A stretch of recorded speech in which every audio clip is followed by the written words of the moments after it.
सभागार में उपस्थित आप सभी महानुभावों से अनुरोध है, कृपया अपने स्थान पर खड़े हो जाएं। स्वर साम्राज्ञी भारत रत्न लता मंगेशकर जी का देहांत हुआ है। सबसे पहले हम उन्हें 2 मिनट की मौन श्रद्धांजलि देंगे।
कृपया अपने स्थान पर विराजमान हो जाएं। नमस्कार। हिमालय की गोद में स्थित उत्तराखंड की पवित्र और पावन भूमि में आप सभी का हार्दिक स्वागत है। भारत के लोक सेवा प्रसारक दूरदर्शन ने आज आपके लिए डीडी कॉन्क्लेव चुनावी रण उत्तराखंड आपके राज्य में आयोजित किया है और इसमें विचार मंथन के कुछ सत्र खास तौर पर आपके लिए सजाए हैं। हमारा प्रयास है कि आपके राज्य में शीघ्र ही आयोजित होने वाले विधानसभा चुनाव के मद्देनजर आज राज्य की राजधानी देहरादून में कुछ स्वस्थ और सार्थक चर्चा हो सके। तो इस कॉन्क्लेव के औपचारिक उद्घाटन के लिए मैं आमंत्रित कर रहा हूं दूरदर्शन के महानिदेशक श्री मयंक अग्रवाल जी को। कृपया अपने उद्बोधन के लिए पधारें।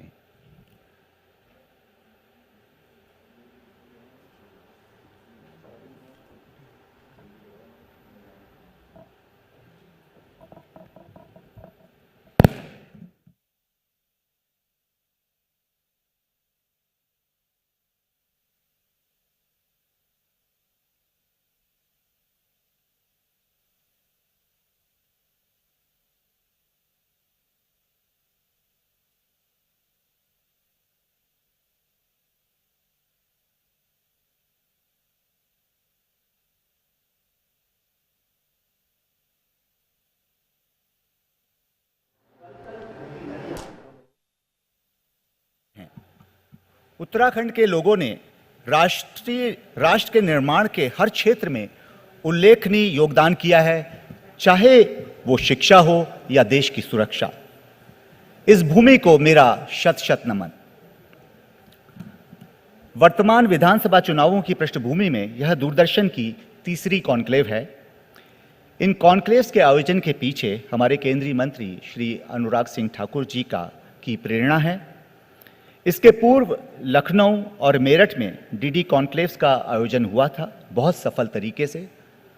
उद्देश्य है विभिन्न राजनीतिक दलों को एक ऐसा मंच प्रदान करना जहां वे जनता के समक्ष अपना अपना पक्ष बेबाक रख सकें। दूरदर्शन का मूल वाक्य है सत्यम शिवम सुंदरम, यानी कि सत्य संपूर्ण है और जन जन तक पहुंचे। एक जन प्रसारक के रूप में हमारा यह परम दायित्व है कि स्वस्थ राजनीतिक चर्चा हो, जिसमें कि मतदाता वोट डालने के समय विवेकपूर्ण निर्णय ले सके। तो यह पृष्ठभूमि है दूरदर्शन की इन कॉन्क्लेव्स के आयोजन के पीछे। मैं बहुत ज़्यादा समय नहीं लूँगा। मैं पुनः आप सभी का स्वागत करता हूँ। मैं सभी अपने दर्शकों का स्वागत करता हूँ कि जो कि DD news, DD Uttar Pradesh और डीडी उत्तराखंड और यूट्यूब चैनलों के माध्यम से हमसे जुड़े हुए हैं। तो अब पहला सत्र जो है बहुत ही शीघ्र प्रारंभ होने वाला है और श्री AP मिश्रा जो इस कार्यक्रम के उद्घोषक हैं, मैं उनसे अनुरोध करूंगा कि वे मंच पर आएं। बहुत धन्यवाद महानिदेशक महोदय, आपने बहुत कम समय में पूरी गंभीरता के साथ अपनी बात रखी, आपको बहुत बहुत धन्यवाद। डीडी कॉन्क्लेव के इस भाग के प्रायोजक हैं food safety and standards authority of India, inspiring trust, assuring safe and nutritious food, Odisha tourism, India's best kept secret, life insurance corporation of India, हर पल आपके साथ, national buildings construction corporation limited, 61 years of excellence in building the nation। मित्रों, उत्तराखंड भारत का 27वां राज्य 9 नवंबर सन 2000 को अस्तित्व में आया था। सन 2000 से 2006 तक इसका नाम उत्तरांचल रहा और उसके बाद इसे उत्तराखंड के रूप में जाना गया। यहां 53,000 वर्ग किलोमीटर में 1 करोड़ से अधिक की जनता प्रदेश के 13 जनपदों में निवास करती है। उत्तराखंड विधानसभा के 70 सदस्यों का चुनाव करने के लिए यहां जल्द मतदान होने वाला है और लोकप्रिय सरकार का गठन भी होने वाला है। आखिर क्या है उत्तराखंड की राजनीति का रंग? कौन जीतेगा चुनावी जंग? ये विषय है हमारे पहले सत्र का और हमारे मेहमान हैं केंद्रीय सूचना प्रसारण, खेल एवं युवा मामलों के मंत्री श्री अनुराग ठाकुर जी, और इनसे बात कर रही हैं डीडी न्यूज की वरिष्ठ एंकर रीमा पाराशर। नमस्कार। बेहद ही खास मेहमान इस वक्त हमारे साथ जुड़ रहे हैं, हमारे साथ सीधे जुड़ रहे हैं केंद्रीय सूचना और प्रसारण मंत्री, युवा और खेल मामलों के मंत्री अनुराग सिंह ठाकुर जी। बात करते हैं अनुराग जी से। अनुराग जी, स्वागत है आपका दूरदर्शन के इस खास कार्यक्रम में। और उत्तराखंड की राजनीति के रंग क्या है और कैसी है यहाँ पर चुनावी जंग? शुरुआत इसी बात से करूंगी अनुराग जी की हवा किस तरफ चल रही है? क्या लग रहा है आपको कि वो कौन सा ऐसा मुद्दा है उत्तराखंड में जिसको लेकर जनता दोबारा से भाजपा को लेकर सत्ता में आए? देखिए, पहाड़ों को और विशेष तौर पर देवभूमि और वीरभूमि उत्तराखंड, मैं कहूँगा ये अपनी जवानी देश के लिए, कुर्बानी के लिए भी और देश के विकास और उत्थान के लिए भी लगाते हैं और बहुत ईमानदार और मेहनती इस रूप में उत्तराखंड के लोगों को जाना जाता है। और जब चुनाव की बात कहूं तो सबसे बड़ा विषय तो ये आता है कि उत्तराखंड की जनता ये जानती है कि अगर देश में मान सम्मान उत्तराखंड के सपूतों ने बढ़ाया है, उनमें से 2 अगर एनएसए की बात करूं तो अजीत डोभाल जी, और देश के पहले उनमें से 2 तो सीडीएस हुए वो स्वर्गीय विपिन रावत जी। ये बहुत बड़े नाम हैं उत्तराखंड से जिन्होंने देश के लिए अपनी सेवाएं दी हैं। और मोदी जी ने भी अपनी सरकार में अगर देश की सुरक्षा में सबसे आगे किसी को चुना तो उत्तराखंड के हमारे इन नौजवानों को, मैं कहूँगा उन भाइयों को चुना है जिन्होंने लंबी सेवाएं देकर देश के लिए अपना योगदान दिया है। जहां एक और हमने ये किया, दूसरी ओर राहुल गांधी जी जब जाते हैं उत्तराखंड तो स्वर्गीय विपिन रावत जी का वो नाम भी भूल जाते हैं। ये अपने आप में फर्क दिखता है साहब कि किसकी सोच क्या है। यही नहीं, तुष्टीकरण की राजनीति दूसरी तरफ जो करते हैं, उत्तराखंड की जनता भली भांति जानती है कि कोई कोटा की बात करता है, कोई उनके समय छुट्टी देने की बात करता है, कोई उसके नाम पे यूनिवर्सिटी खोलने की बात करता है, लेकिन कुल मिलाकर पीछे उनका वोट बटोरने का काम होता है। उत्तराखंड की जनता भोली हो सकती है लेकिन समझदार बहुत है। वो जानती है कि हम उत्तराखंड के विकास को रुकने नहीं देंगे, क्योंकि भारतीय जनता पार्टी के शासनकाल में डबल इंजन की सरकार ने, केंद्र से मोदी जी ने, तो प्रदेश में हमारे मुख्यमंत्री ने समय समय पर उत्तराखंड के चहुमुखी विकास के लिए वो काम करने का काम किया है। और अब समय आया है उत्तराखंड की जनता को एक बार फिर कमल का फूल खिलाने का। तमाम कैंपेन को हम देख रहे हैं, चाहे वो उत्तर प्रदेश हो, उत्तराखंड हो, डबल इंजन की सरकार पर जोर है कि दिल्ली में नरेंद्र मोदी और यहाँ पर जो मुख्यमंत्री हैं। विपक्ष लेकिन इसी के उलट में मुद्दा बना रहा है। विपक्ष कह रहा है कि डबल इंजन में से एक इंजन को यहाँ 5 साल में 3 बार क्यों बदला गया, 3 बिगाड़ा काम बिगाड़ा, ऐसे रैलियों में नारे लगाए जा रहे हैं। इसका कुछ असर इस चुनाव पर बीजेपी के लिए चैलेंज के तौर पर आप देख रहे हैं कुछ? भारतीय जनता पार्टी कार्यकर्ताओं की पार्टी है और एक कार्यकर्ता देश का प्रधानमंत्री भी बन सकता है, राज्य का मुख्यमंत्री भी बन सकता है। उसको उत्तराखंड या बाकी राज्यों में जो कांग्रेस की हालत है उस तरह की हालत नहीं है कि एक अनार 100 बीमार। जब हरीश रावत जी पंजाब के प्रभारी थे वो घमासान आज तक खत्म नहीं हो पा रहा है कि वहां पर पंजाब में कौन उनका मुख्यमंत्री कैंडिडेट होगा। उसके अलावा 3-3 लोग अपनी दावेदारी लग कर रहे हैं।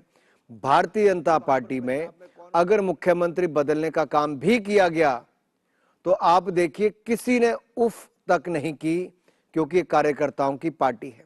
मैं आपको कई उदाहरण ऐसे दे सकता हूं।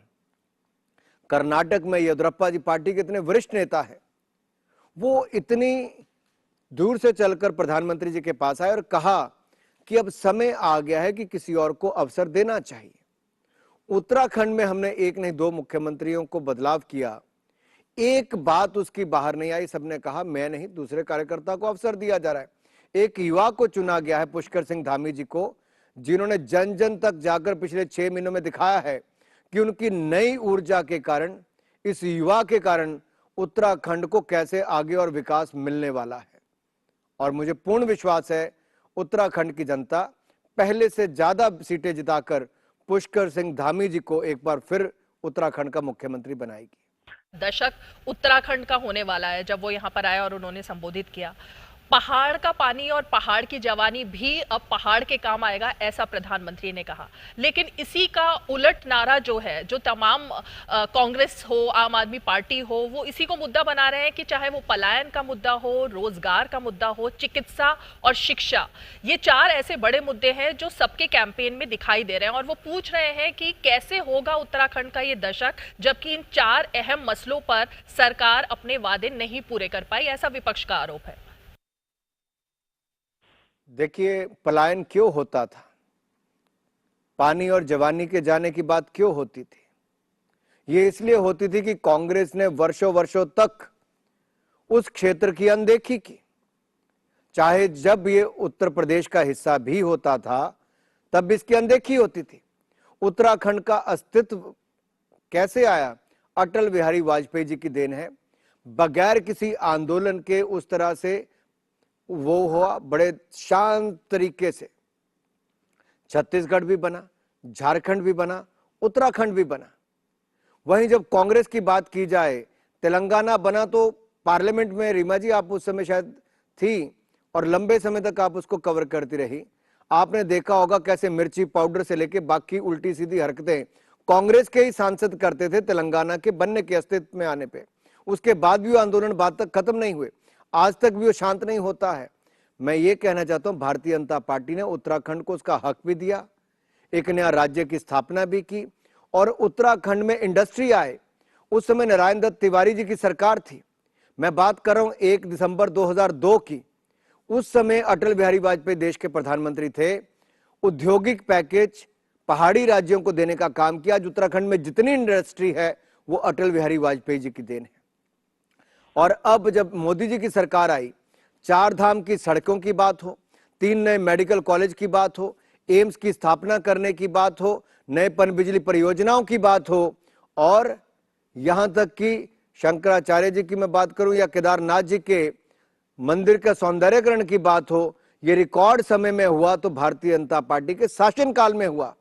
और प्रधानमंत्री मोदी जी उस समय मुख्यमंत्री थे जब यहां पर आपदा आई, तो गुजरात के मुख्यमंत्री रहते हुए भी उन्होंने कहा था कि मैं उत्तराखंड में काम करना चाहता हूं, वहां के पुनर्वास के लिए, वहां के लोगों के लिए, वहां पे मैं करना चाहता हूं, क्योंकि गुजरात का उनका एक अनुभव रहा था। जब वहां पर भूकंप आया था उसके बाद उन्होंने शानदार काम वहां पर किया, आपदा के समय भी मदद करने का काम किया। लेकिन केदारनाथ के सौंदर्यकरण के लिए, उसके पुनरुत्थान के लिए भी उस समय की कांग्रेस की सरकार ने मना किया था। लेकिन शायद मोदी जी के ही हाथों में लिखा था कि उनको देश का प्रधानमंत्री बनना था और वहां पर काम करना था। अभी कुछ ही महीने पहले मोदी जी ने उसका उद्घाटन भी किया, देश को समर्पित और दुनिया को समर्पित भी किया है। तो मैं कहना चाहता हूं, हमने उत्तराखंड के लिए पलायन को रोकने के लिए वहां पे सड़कों का निर्माण हो, रेलवे की बात हो, हवाई पट्टियों की बात हो, ज्यादा उड़ान शुरू करने की बात हो, सड़क, शिक्षा, स्वास्थ्य की बात हो, ये नरेंद्र मोदी जी की सरकार ने जो किया है वो शायद पिछले 70 सालों में नहीं हुआ, जो 7 वर्षों में मोदी सरकार ने उत्तराखंड के लिए करने का काम किया है।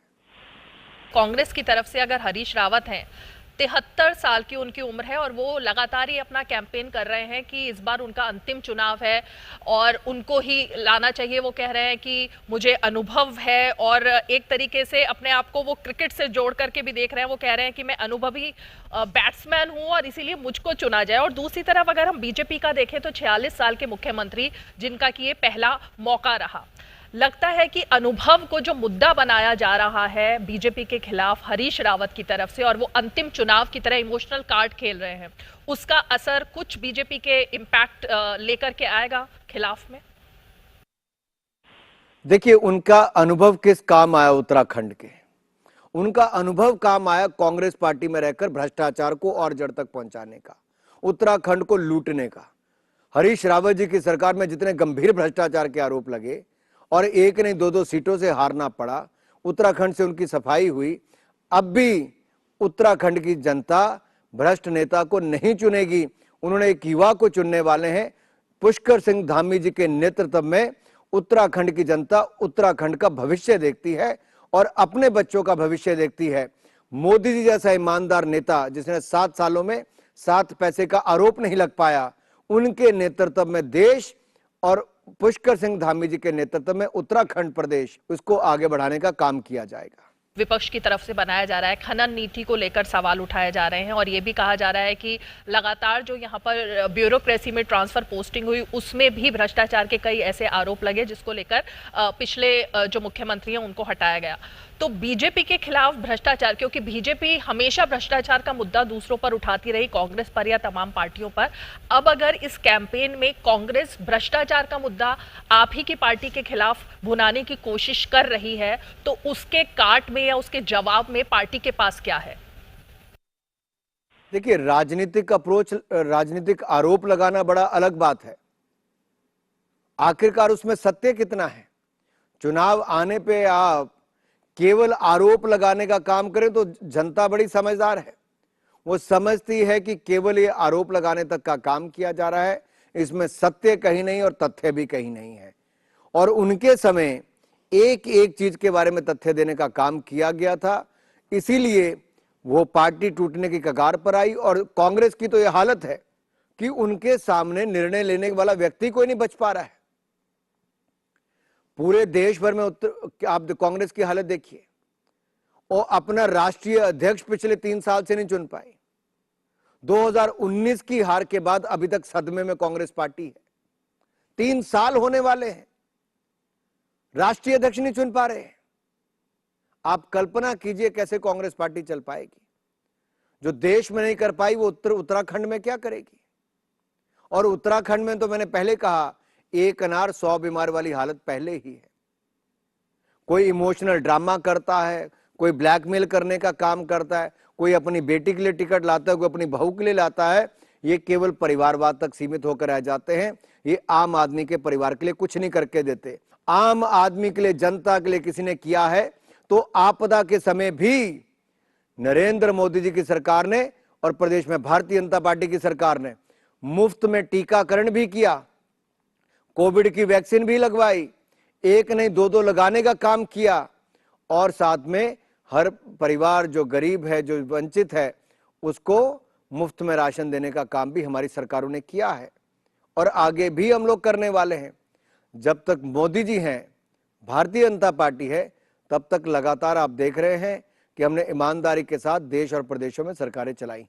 राहुल गांधी पर मैं थोड़ा सा बात करना चाहूंगी। राहुल गांधी ने हरिद्वार में पहले ये बात कही उसके बाद कल हमने देखा कि उन्होंने लुधियाना में जब उन्होंने अपने मुख्यमंत्री पद के चेहरे को अनाउंस किया, उस वक्त भी उन्होंने जो निशाना साधा वो लगातार प्रधानमंत्री नरेंद्र मोदी पर निशाना साध रहे हैं। आजकल जिस तरह के शब्दों का वो इस्तेमाल कर रहे हैं, कह रहे हैं कि राजा हैं और वो सिर्फ अरबपतियों के लिए राजा हैं। दो भारत उन्होंने पैदा कर दिए हैं, एक गरीब और एक अमीर, और गरीबों को लेकर नरेंद्र मोदी ने कभी कोई काम नहीं किया। लगातार वो तमाम जो उनका कैंपेन है, अब वो इसी बात पर, इसी मुद्दे पर ऐसा लगता है इसके इर्द गिर्द घूम रहा है। प्रधानमंत्री पर निशाना साधना और चाहे पंजाब हो, उत्तराखंड हो, इसको मुद्दा बनाना, इसके जवाब में क्या कहेंगे आप? देखिए, एक एंटरटेनमेंट करने वाले एक ऐसे वो व्यक्ति बन गए हैं कि जिनके कोई भी भाषण हो, सदन में हो या सड़क पर हो, वो केवल एक काम करते हैं, प्रधानमंत्री पर कुछ ना कुछ बोल दीजिए ताकि अखबार में खबर छप जाए। जिस परिवार के 4 पीढ़ियों तक देश ने सेवा करने का मौका दिया हो और चारों पीढ़ियों ने नेहरू जी से लेके इंदिरा जी, राजीव जी और सोनिया जी की और राहुल गांधी जी तक ये काम किया, गरीबी हटाओ का नारा लगाया, लेकिन गरीबी में जनता को झोंका। गरीबों को छत नहीं दे पाए, बिजली नहीं दे पाए, यानी कि पक्का मकान नहीं दे पाए, बिजली नहीं दे पाए, स्वच्छ जल नहीं दे पाए, खाने के लिए 2 वक्त का राशन ना दे पाए। आप मोदी जी की सरकार आने के बाद 7 वर्षों में देखिए क्या हुआ। 3 करोड़ पक्के मकान दिए, यानी कि गरीब जो सोचता है कभी लखपति बन पाऊं, वो गरीब लखपति बना, क्योंकि 1.5 लाख रुपए का पक्का मकान उसको बना कर दे दिया, कम से कम 1.5 लाख रुपए का। दूसरा, हर घर को नल से स्वच्छ जल देने का काम 9 करोड़ परिवारों को कर दिया है। 4 करोड़ को इस साल भी कर देंगे और अगले 2 साल के अंदर हर परिवार को नल से स्वच्छ जल देने का हम काम कर देंगे। आपदा के समय 2 साल तक 80 करोड़ लोगों को अनाज देने का काम किया तो मोदी सरकार ने किया। देश के हर परिवार को बिजली का कनेक्शन दे दिया, हर गांव तक बिजली का कनेक्शन पहुंचा दिया, हर परिवार को 4-4 एलईडी के बल्ब दे दिए। गरीब परिवारों को, यानी कि 60 करोड़ लोगों को 5 लाख रुपए का इलाज बिल्कुल मुफ्त में दे दिया, जो आज तक नहीं हुआ था। ये सारे काम कब हुए? ये नरेंद्र मोदी जी की सरकार आने के बाद हुए। गरीबों का तो बैंक खाता नहीं था, क्योंकि केंद्र से पैसा प्रदेश तक जाते जाते 85 रुपए खा लिए जाते थे राजीव गांधी जी के समय। ये उन्होंने स्वयं कहा। मोदी सरकार आई तो हर गरीब का बैंक खाता भी खुला। आज यहां से बटन दबाते हैं और सीधा उनके खाते में पैसा पहुंच जाता है। खाने वालों का नाम काट दिया गया है। ये मोदी सरकार ने करके दिखाया है। ये कल्पना करके देखिए, आज तक 70 साल में नहीं हुआ। आज बटन दबाने से गरीब के खाते में पैसा जाता है। मनरेगा का पैसा हो, आपको जो अलग अलग पेंशन लगी उसका पैसा हो, वजीफे का पैसा हो, आपको कोई राहत देनी तो उसका पैसा हो। पूरी दुनिया के बड़े बड़े देश आपदा के समय भी लोगों के खाते में पैसे नहीं डाल पाए। मोदी जी ने देश की 20 करोड़ से ज्यादा महिलाओं के खाते में 31,000 करोड़ रुपया डालने का काम किया। 1500 रुपया उनके खाते में डाला है। 3 करोड़ वृद्ध विधवा दिव्यांग के खाते में 3,000 करोड़ डाला है। इसी तरह से जिनको और मदद चाहिए थी उनके खाते में पैसा डालने का काम किया। जो व्यापारी उद्यमी थे, ऐसे 3 लाख करोड़ पहले हमने तय किया, फिर उसको 4.5 लाख करोड़ रुपया बगैर किसी का घर जमीन गिरवी रखे उनको हमने बैंकों से कर्जा दिलाने का काम भी किया है। जहां तक किसान था, किसान को 1.5 गुना लागत भी दिलाई, जो उसकी फसल का 1.5 गुना लागत दिलाई और उससे खरीद करने का काम भी दुगना किया। एमएसपी पर ये हमने किया है। दाम भी बढ़ाए और खरीद को भी बढ़ाने का काम किया है। आम आदमी पार्टी या इस तरह के जो दल हैं जो इस बार जनता को लुभाने के लिए अलग अलग वादे कर रहे हैं, महिलाओं के लिए वादे कर रहे हैं, युवाओं के खाते में पैसे डालने की बात हो रही है, वो त्रिकोणीय मुकाबला कर रहे हैं इस बार उत्तराखंड का, या आपको लगता है कि फाइट सीधे सीधे कांग्रेस और बीजेपी के बीच है? देखिए, कई राज्यों में जाने का प्रयास किया आम आदमी पार्टी ने, उनको धरातल पर कुछ नहीं मिला। केवल आकर मुफ्त मुफ्त मुफ्त मुफ्त मुफ्त मुफ्त मुफ्त ऐसा नारा लगा के चले जाते हैं। जनता को भ्रमित करने की बात करते हैं। दिल्ली में इन्होंने आपदा के समय गरीबों को कहा था कि आपके परिवारों का किराया हम देंगे। किसी गरीब के परिवार का किराया उन्होंने नहीं दिया, मकान का किराया। बड़ी बड़ी बातें की इन्होंने, तो मोहल्ला अस्पताल खोलने की बात किसी एक में भी ढंग का डॉक्टर या दवाई देने का काम नहीं किया। जो पहले के समुदाय केंद्र थे वो भी पशुओं के बैठने की जगह बन गई। ऐसा दिल्ली की सरकार ने किया, जो आम आदमी पार्टी की सरकार है। वो करेंगे क्या? केवल खजाने को खाली। दिल्ली जैसे शहर में, देश की राजधानी में, दिल्ली जल बोर्ड मुख्यमंत्री जी के नेतृत्व में आता है, अरविंद केजरीवाल जी के। वो पानी तक दिल्ली के लोगों को नहीं दे पाए थे, टैंकरों से जाता है, उसमें भी पैसे खाने का काम किया जाता है। ये क्या करेंगे जी, जो देश की राजधानी में नहीं कर पाए, वो पहाड़ों में जाके क्या करेंगे? इसलिए मैं कहना चाहता हूं, उत्तराखंड की जनता समझदार भी है, जागरूक भी है। वो जानती है कि अगर जो मान सम्मान उत्तराखंड को नरेंद्र मोदी जी ने दिया है, राष्ट्रीय सुरक्षा सलाहकार लगाने की बात हो या चीफ ऑफ डिफेंस सर्विसेज लगाने की बात हो, अजीत डोभाल जी की बात करें या जनरल बिपिन रावत जी की बात करें, ये मोदी जी ने इन लोगों के अनुभव को देखते हुए देश की सुरक्षा के लिए इनको चुना था, ये सम्मान दिया था। और मुझे पूर्ण विश्वास है ऐसे ही हमारे जो लाखों भाई और बहन देश के निर्माण में अपनी अहम भूमिका उत्तराखंड के निभा रहे हैं, वो जनता को और जागरूक करेंगे और एक बार फिर कमल खिलाने का काम उत्तराखंड में करेंगे। उत्तर प्रदेश में लगातार हम देख रहे हैं कि धर्म एक बड़ा मुद्दा बन के आ रहा है कैंपेन में विपक्ष की तरफ से। उत्तराखंड में कभी धर्म कोई एक मुद्दा बनता नहीं था, यहाँ पे बहुत पीसफुल तरीके से कैंपेन चलता था, लेकिन इस बार धर्म का मुद्दा इस चुनाव में यहाँ भी दिखाई दे रहा है। मुस्लिम तुष्टीकरण के आरोप बीजेपी लगा रही है, तो बदले में कांग्रेस भी अपनी तरफ से वीडियोस वगैरह जारी कर रही है। इस बार चुनाव बदल गया है उत्तराखंड का, और जो बेसिक मुद्दे हैं उनसे हटकर चुनाव लड़ा जा रहा है, ऐसा लग रहा है आपको? कांग्रेस ने सदा बांटो और राज करो इसी पे काम किया, तुष्टीकरण की राजनीति की।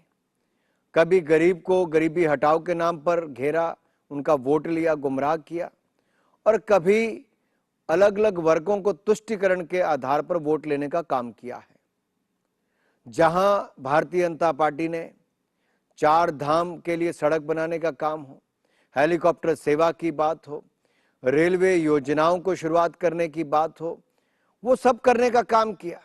मेडिकल कॉलेज से लेकर बड़े बड़े शिक्षण संस्थान वहां पर खोलने का काम किया, एम्स से लेकर बाकी सुविधाएं वहां पर देने का काम किया। इन लोगों ने केवल जाति और धर्म के नाम पर बांटकर अपना वोट बटोरने का सोचा है। जनता इसको मानेगी नहीं जी।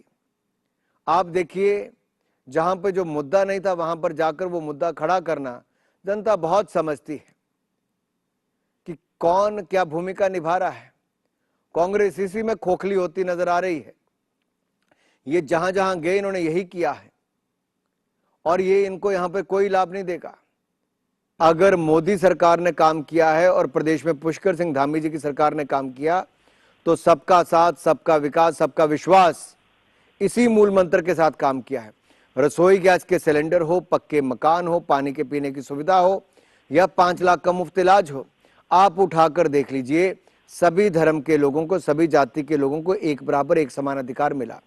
जो पिछड़ा, गरीब, वंचित था, उसको ये काम होने का काम हुआ है, और उसमें ये नहीं देखा गया किसकी जाति और किसका धर्म क्या। एक अंत में जरूर ये जानना चाहूंगी कि बीजेपी का नारा जो है वो है अब की बार 60 पार, लेकिन उत्तराखंड में तो हमेशा यही मिथ रहा है कि यहाँ पर 5 साल बाद सत्ता में वापसी नहीं होती, यानी पार्टी बदल जाती है और 5-5 साल के लिए जनता जो है वो किसी एक पार्टी को चुनती है। जनता जानती है कि मोदी जी और पुष्कर धामी जी, एक तरफ अनुभवी, एक तरफ युवा, इनका जो मिश्रण होगा वो उत्तराखंड के चहुमुखी विकास के लिए एक बहुत बड़ा सत्य साबित होगा। और साथ साथ में जो संकल्प से सिद्धि की ओर जो हम संकल्प लेते हैं संकल्प पत्र में, उसको सिद्ध करने का काम करते हैं। कांग्रेस की तरह नहीं 5 साल पहले घोषणा कर दी और 5 साल के बाद जनता के बीच में जाने के लिए उनको कुछ दिखता नहीं है। हम जो कहते हैं वो करके दिखाते हैं, अब भी जो कहेंगे आगे भी करके दिखाएंगे। विपक्ष ने जो तमाम आरोप लगाए उस पर आपने बेबाकी से हमारे तमाम सवालों का जवाब दिया, बहुत बहुत शुक्रिया। तो ये थे हमारे साथ केंद्रीय सूचना प्रसारण मंत्री अनुराग सिंह ठाकुर, जिन्होंने की बेबाकी से हमारे तमाम जो जवाब दिए और ये बताया कि किस तरह से डबल इंजन की जो सरकार चल रही है, केंद्र में और राज्य में, उसका सीधा फायदा इस बार ना सिर्फ जनता को मिल रहा है, बल्कि जो मुद्दे विपक्ष की तरफ से उठाए जा रहे हैं उनका जवाब भी यही है कि केंद्र और राज्य मिलकर काम करें और तमाम जो जनता के मुद्दे हैं उनको सॉल्व करें और उनका जवाब दें।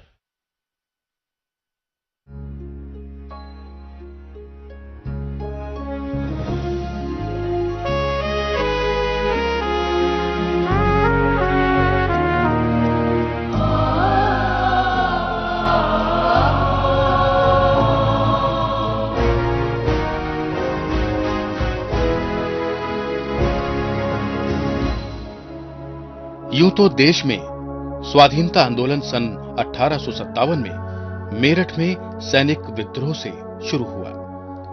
काकोरी दिवस स्वाधीनता आंदोलन की एक ऐसी घटना जिसने अंग्रेजी हुकूमत को हिलाकर रख दिया। लखनऊ के समीप काकोरी में इस घटना को क्रांतिकारियों ने अंजाम दिया। इस घटना के पीछे कारण था अंग्रेजों की दमनकारी नीति को दबाना और क्रांतिकारियों द्वारा चलाए जा रहे स्वाधीनता आंदोलन को गति प्रदान करना। 7 अगस्त सन 1925 को शाहजहांपुर में चंद्रशेखर आजाद के नेतृत्व में एक बैठक हुई जिसमें राम प्रसाद बिस्मिल, अशफाक उल्लाह खां, राजेंद्र नाथ लाहिड़ी, सचिंद्र नाथ तथा मनमथ नाथ गुप्ता सहित कई क्रांतिकारियों ने शामिल होकर एक बड़ी योजना बनाई और ये तय किया गया कि सहारनपुर से लखनऊ आने वाली 8 डाउन पैसेंजर से लाए जाने वाले अंग्रेज सरकार के खजाने पर कब्जा कर लिया जाए। 8 अगस्त को असफल होने के बाद इन सभी क्रांतिकारियों ने 9 अगस्त को सफलतापूर्वक इस घटना को अंजाम दिया।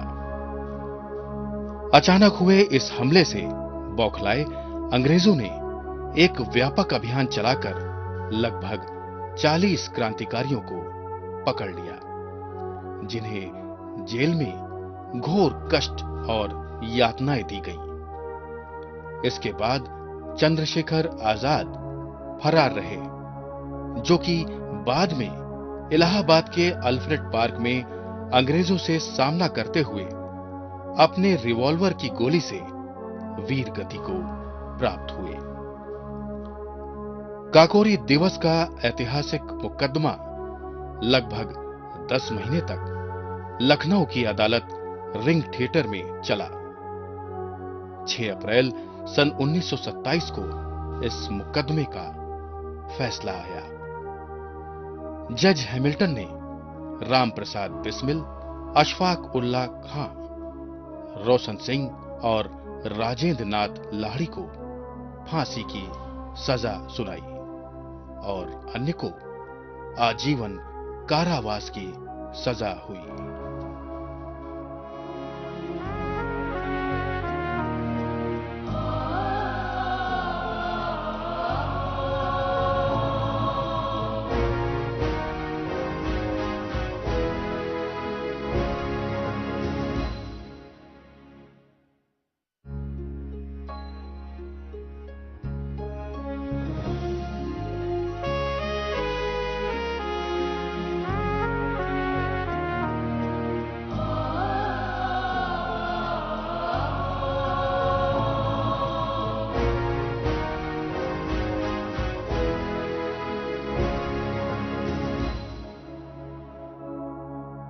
शहर लखनऊ में ऐसी कई इमारतें हैं जो अत्यंत प्राचीन हैं और स्वाधीनता आंदोलन के जंग की गवाह भी।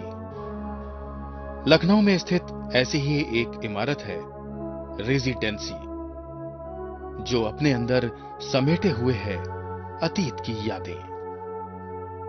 आज भी यहां मौजूद हैं क्रांति के निशान। इसका निर्माण सन 1775 में नवाब आसिफउद्दौला के शासनकाल में शुरू हुआ, जिसे सन 1800 में नवाब सआदत अली खां के द्वारा पूरा करवाया। अनुराग सिंह ठाकुर का था और इसी कड़ी में हमारा सौभाग्य है कि हमारे साथ एक और केंद्रीय मंत्री दिल्ली से जुड़ रहे हैं। चुनावी रण उत्तराखंड में अब जो मंत्री महोदय हमारे साथ जुड़ने जा रहे हैं वो भारतीय जनता पार्टी के वरिष्ठ नेता ही नहीं हैं, बल्कि भाजपा उत्तराखंड के प्रभारी भी हैं। उनका नाम है श्री प्रहलाद जोशी। श्री प्रहलाद जोशी जी से वर्चुअली बात करने के लिए हमारे साथ आ रहे हैं अशोक श्रीवास्तव। अच्छा ठीक। तो प्रहलाद जोशी जी वर्चुअली हमारे साथ बहुत जल्दी जुड़ेंगे। मित्रों, हमने इस पूरे अपने चुनावी रण उत्तराखंड को कुछ इस प्रकार से पिरोया है आपके लिए, जिसमें कुछ हम आपको सजीव डिस्कशंस दिखाएंगे और कुछ हम आपसे वर्चुअली संवाद भी करेंगे। मित्रों, प्रकृति ने उत्तराखंड की भूमि को कदम कदम पर अपनी अनोखी चित्रकारी से इसके कैनवस में अनेक रंग भरकर यहां के सौंदर्य में चार चांद लगाए हैं। वास्तव में देवभूमि उत्तराखंड हमें बार बार विस्मित करती है। इस राज्य का लगभग 1/3 भूभाग एकदम मैदान है, तो 2/3 भूभाग ऊंचे ऊंचे पहाड़ों, झरनों, चीड़ और देवदार के जंगलों, बर्फ से ढके हिमालय से बना हुआ है। यहां का जिम कॉर्बेट पार्क, फूलों की घाटी, गंगोत्री, बिनसर सहज ही हमारा मन मोह लेते हैं। प्रश्न यह है कि इस सुंदर राज्य को हम और अधिक सुंदर कैसे बना सकते हैं। तो पहाड़ का पानी कितनी बदली उत्तराखंड की कहानी, यह है हमारा अगला सत्र, जिसमें प्रतिभाग कर रहे हैं उत्तराखंड भाजपा के प्रवक्ता श्री सुरेश जोशी, कांग्रेस के राष्ट्रीय प्रवक्ता श्री गौरव वल्लभ, हेमवती नंदन बहुगुणा गढ़वाल विश्वविद्यालय के राजनीति शास्त्र विभाग के प्रोफेसर MM सेमवाल, आम आदमी पार्टी के उत्तराखंड प्रवक्ता श्री नवीन पिरशाली और दैनिक जागरण के उत्तराखंड के राज्य संपादक श्री कुशल कोठियाल। प्रदेश प्रवक्ता कांग्रेस श्री RP रतूड़ी। आप सभी कृपया मंच पर पधारें। आप सभी महानुभाव कृपया मंच पर पधारें। आप के सामने अब जो चर्चा का विषय है वो है पहाड़ का पहानी, कितनी बदली उत्तराखंड की कहानी। आप चाहें तो तालियों के साथ इस पैनल का स्वागत कर सकते हैं, क्योंकि ये कार्यक्रम विशेष रूप से आपके लिए दूरदर्शन लेकर आया है और हम आपसे जुड़ना चाहते हैं। मैं अनुरोध करूंगा दूरदर्शन के महानिदेशक महोदय से कृपया मंच पर पधारें और हमारे अतिथियों का स्वागत करें।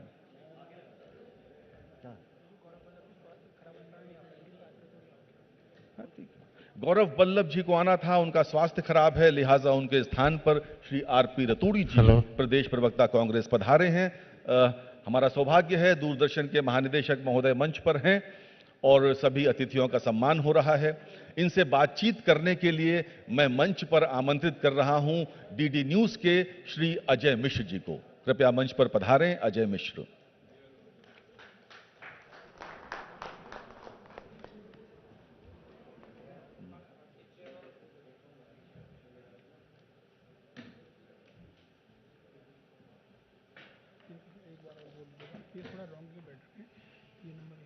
ऐसे मत करो प्लीज। क्या है? आपने गलत पन्ना उठाया। नहीं, ये है ये चेंज करा देना, चेंज करा देना। ये है ना, लाइव जा रहा है। वही बोल रहा हूं। ठीक, क्या बोलना बताओ। ये पहले नंबर पे आ गए हैं, इधर से बैठे हैं, ये दूसरे पे। कोई बात नहीं, कोई उन्हें बैठने दो। सीटिंग अरेंजमेंट का मतलब है। ठीक। धन्यवाद अजय, कृपया अपना स्थान ग्रहण करें।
हमारे साथ इस समय डीडी कॉन्क्लेव में जो देहरादून में हो रहा है लगातार सिलसिला जारी रहेगा और हमारे साथ अभी कांग्रेस की तरफ से प्रेम बहुखंडी जी हैं और हमारे साथ यूकेडी से जो कि क्षेत्रीय राजनीतिक दल है उत्तराखंड का उत्तराखंड क्रांति दल उनके बोड़ई जी हमारे साथ हैं। इन दोनों से चर्चा करते हैं कि कितना उत्तराखंड बदला है और विकास को लेकर के किस प्रकार से काम किए जाएंगे।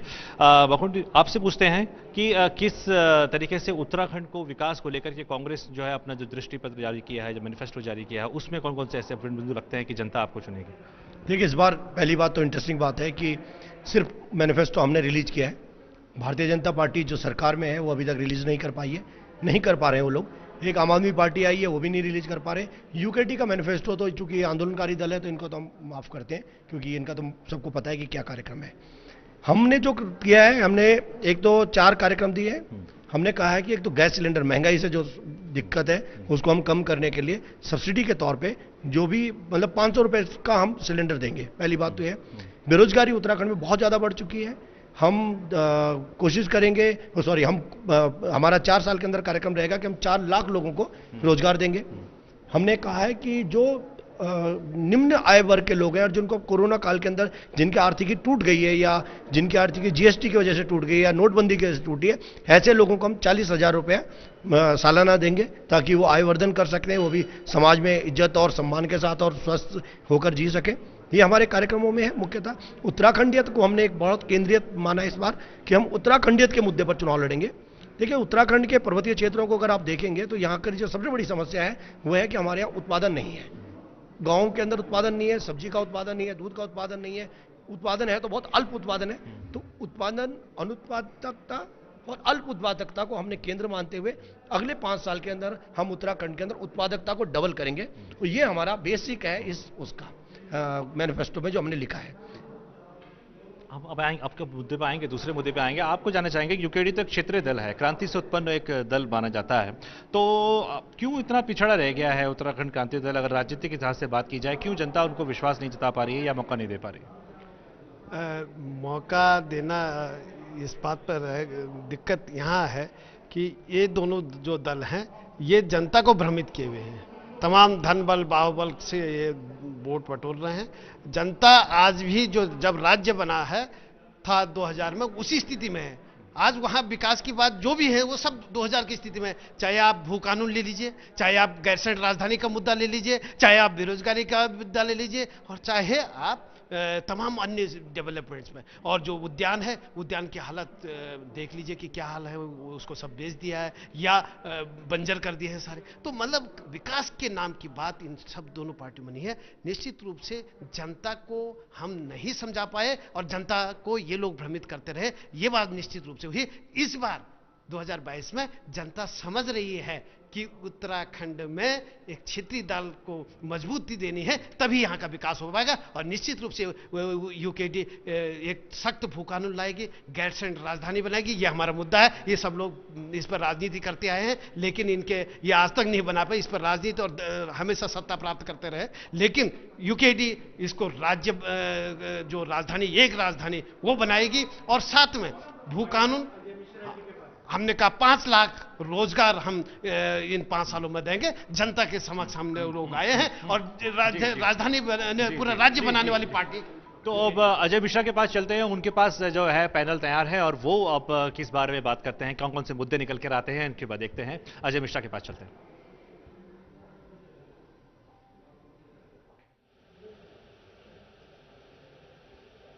नमस्कार, स्वागत है आप सभी का इस खास कार्यक्रम में। जैसा कि आप जानते हैं कि चुनावी रण उत्तराखंड ये खास प्रोग्राम लेकर के आया है दूरदर्शन न्यूज़ और दूरदर्शन नेटवर्क पर। हम ये लगातार जो चुनावी जंग तमाम राज्यों में जारी है उस पर हमने चुना है उत्तराखंड को। उत्तराखंड की राजनीति बहुत ही गर्मा गई है। इस वक्त हम देखें तो प्रधानमंत्री अगले कुछ दिनों में धुआंधार वर्चुअल रैलियां करने वाले हैं। कांग्रेस और जो आम आदमी पार्टी है वो भी अपने चुनावी प्रचार का जो अभियान है उसको आने वाले हफ्ते में बहुत तेज करने जा रही है। तो हमारा ये जो सत्र है उसमें जो विषय है वो हमने रखा है पहाड़ का पानी और कितनी बदली उत्तराखंड की कहानी। तो कुछ तो खास है उस उत्तराखंड की धरती में जिसमें भगवान केदारनाथ भी बसते हैं, भगवान बद्रीनाथ भी बसते हैं। कुछ तो खास है यहाँ पर इस उत्तराखंड की धरती में जहाँ पर हमें माँ गंगा का उद्गम स्थान मिलता है, माँ यमुना का उद्गम स्थान मिलता है, माँ सरस्वती यहीं से निकलती हैं और देश के तमाम हिस्सों को पवित्र करती हुई वहाँ की जीवन रेखा बन जाती हैं। ये राज्य बने हुए 21 साल भले ही हुए हों, लेकिन क्या उत्तराखंड अपना एक खुद का विकास का मॉडल खड़ा कर पाया है? क्या एक नई दृष्टि इस राज्य में देने वाले ऐसे नेतृत्व पैदा कर पाया है जो इस राज्य को, राज्य के लोगों को, यहाँ की स्थानीय परिस्थितियों, यहाँ के उनके अपने संसाधन, यहाँ के जो प्राकृतिक संपदा है उसका खुद इस्तेमाल करते हुए कैसे यहाँ के विकास में उसको परिणत किया जाए, उसका एक मॉडल दे पाया है क्या? यह हम समझने की कोशिश करेंगे अगले 40-45 मिनट में। और अगर जनता जनार्दन के मन में भी कोई सवाल है तो आप हाथ खड़ा कर सकते हैं, मैं आपके पास जरूर आने की कोशिश करूंगा। मेरे साथ जो मेहमान जुड़ रहे हैं मैं परिचय करा देता हूं। श्री सुरेश जोशी जी जो कि प्रवक्ता हैं भाजपा के, बहुत बहुत धन्यवाद सर वक्त निकालने के लिए। हमारे साथ जुड़ रहे हैं डॉक्टर आर के रतूड़ी जो कि प्रवक्ता हैं कांग्रेस के, बहुत बहुत धन्यवाद वक्त निकालने के लिए इस कार्यक्रम में। श्री नवीन पिरशाली जी जो कि आम आदमी पार्टी का प्रतिनिधित्व कर रहे हैं इस कार्यक्रम में, नवीन जी आपका भी बहुत बहुत धन्यवाद। तो ये 3 पार्टियां, राजनीतिक दल, इनके अलावा 2 निष्पक्ष आवाजें इस कार्यक्रम में। श्री कुशल कोठियाल जी जो कि मेरे यहाँ साथ में विराजमान है, संपादक हैं दैनिक जागरण उत्तराखंड और यहाँ की जो नब्ज है उसको बहुत ही जबरदस्त तरीके से समझते हैं।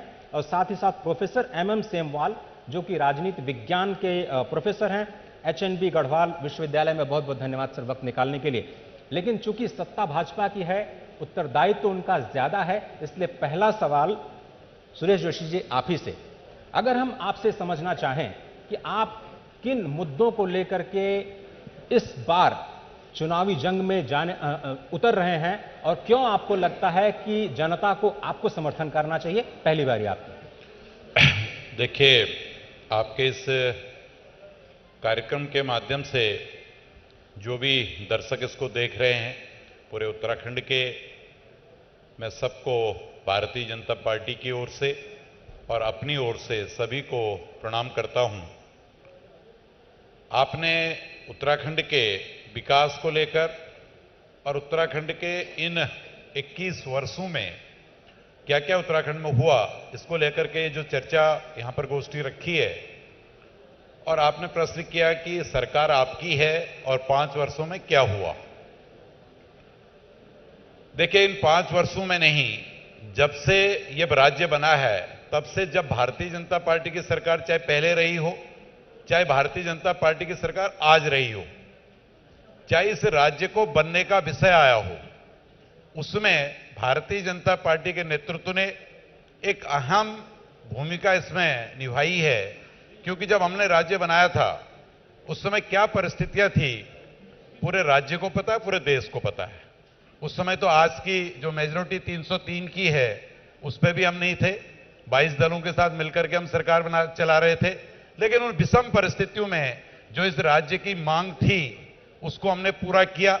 और उसके बाद जब हमने राज्य बनाया तो पहली सरकार भी हमारी नहीं थी, लेकिन उसके पश्चात भी जब इस प्रदेश के अंदर दूसरे पक्ष की सरकार थी, भारत सरकार ने एक भरपूर मदद इस राज्य को खड़ा करने के लिए, चाहे औद्योगिक पैकेज के रूप में हो, चाहे प्रदेश के अन्य संसाधनों के रूप में हो, चाहे इस प्रदेश के इंफ्रास्ट्रक्चर को खड़ा करने के रूप में हो, अटल जी ने प्रदान की थी।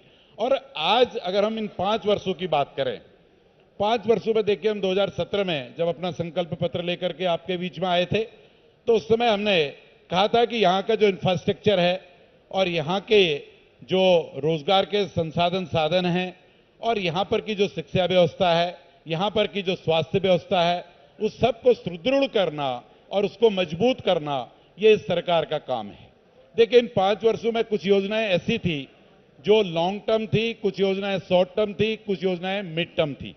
सभी योजनाओं में सरकार ने काम किया और उसके पीछे का जो बड़ा कॉन्सेप्ट था, जैसे आज अगर हम इंफ्रास्ट्रक्चर की बात करते हैं, किसी भी राज्य के अंदर जब तक अच्छा सुदृढ़ इंफ्रास्ट्रक्चर नहीं होगा, वहां पर न तो इंडस्ट्री आएगी, न छोटे रोजगार वहां पर हो सकते हैं, न लोगों का आना जाना हो सकता है। क्योंकि हम कहते तो आ रहे हैं कि ये टूरिज्म स्टेट है, लेकिन जब टूरिज्म स्टेट को 12-14 मीटर की चौड़ी सड़कें नहीं मिलेंगी, जब तक हम उसको रेल यातायात से नहीं जोड़ेंगे, तब तक कैसे टूरिस्ट यहां पर आएगा? और आएगा तो उसको सुविधा चाहिए, तो उस सुविधा को प्रदान करने का काम हमने किया। रेल कनेक्टिविटी हमने चालू की है, रोड का इंफ्रास्ट्रक्चर हमने मजबूत किया है। अगर हम शिक्षा के क्षेत्र की बात करें, आज अगर हम प्लान की बात करते हैं तो उत्तराखंड में बड़ा प्लान जो है वो शिक्षा को लेकर के, स्वास्थ्य को लेकर के होता है। और जो हमारा पर्वतीय क्षेत्र है, ये इतना छोटा राज्य, जिस छोटे राज्य में हम 3-3 मेडिकल कॉलेज का इंफ्रास्ट्रक्चर खड़ा कर रहे हैं। आपने देखा होगा कि पिछले बजट में जो 2020-21 का बजट था, उसमें हम लोगों ने पिथौरागढ़ में मेडिकल कॉलेज के लिए पैसा दिया, हरिद्वार में मेडिकल कॉलेज के लिए पैसा दिया, सैटेलाइट अपनी एम्स की सैटेलाइट ब्रांच हमने कुमाऊं में दी। और यानी स्वास्थ्य के क्षेत्र में सरकार ने बहुत बड़ा काम किया है। मैं शिक्षा की बात कर रहा हूं, शिक्षा के क्षेत्र में जो यहां पर अभिभावक अभी बैठे हैं या जो मेरी आवाज को सुन रहे हैं, हर कोई अपने बच्चे को एनसीईआरटी का सिलेबस पढ़ाना चाहता था, हर अपने बच्चे को सीबीएसई पैटर्न पे एजुकेशन देना चाहता था।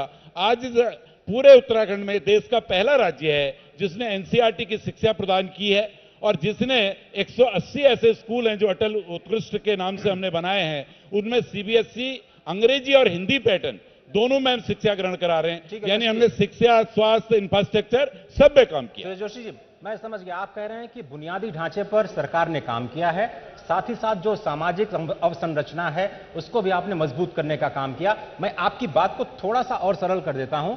उत्तराखंड शायद पूरे देश में अकेला ऐसा राज्य है जो अपने एक्सपेंडिचर का 30% से ज्यादा एजुकेशन पर खर्च करता है। यह बहुत ही जबरदस्त एक तरह से राज्य की एक उपलब्धि के तौर पर देखा जा सकता है। आपने मेडिकल की बात की सर, लेकिन बहुत सारे लोग ये कह रहे हैं कि यहां पे जो हॉस्पिटल्स हैं वो केवल रेफरल हॉस्पिटल्स हैं।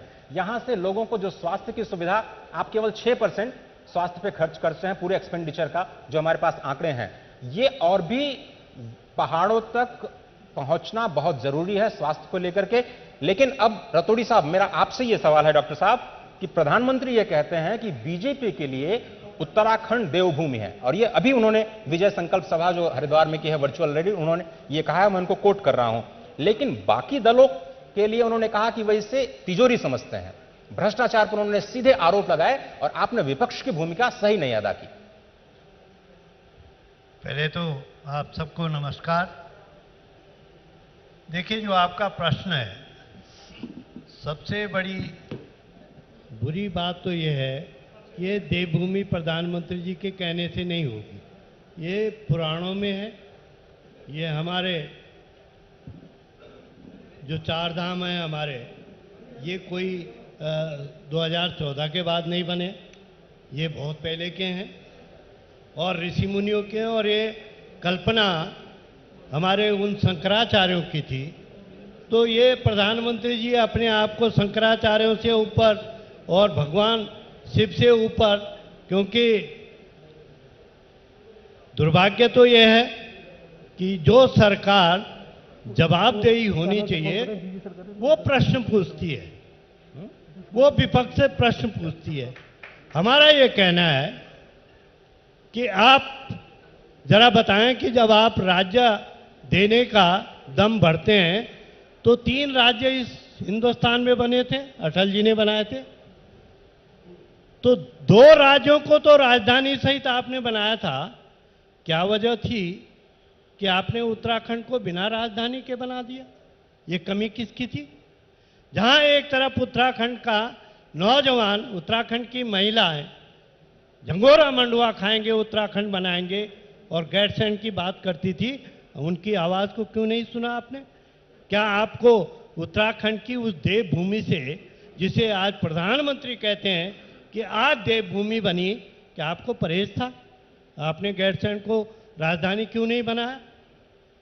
सवाल, जहां तक भ्रष्टाचार की बात करते हैं तो आपका 5 साल का कार्यकाल रहा, तो कितनों को जेल भेजा जरा बताएं। एक नेता कोई जेल गया हो तो मैं कहूं कि आपकी शाबाशी है, आपने बड़ा काम किया कि किसी नेता को जेल भेज दिया। प्रश्न खड़ा करना केवल एक ये चुनाव व्यवस्था के लिए न हो, आपकी जिम्मेदारी है। आप मेडिकल कॉलेज की बात कर रहे हैं, ये सुशीला तिवारी मेडिकल कॉलेज किसने बनाया? ये श्रीनगर मेडिकल कॉलेज किसने बनाया? ये सिडकुल जो सितारगंज है किसने बनाया? सिडकुल हरिद्वार किसने बनाया? सिडकुल आपका सेलाकुई किसने बनाया?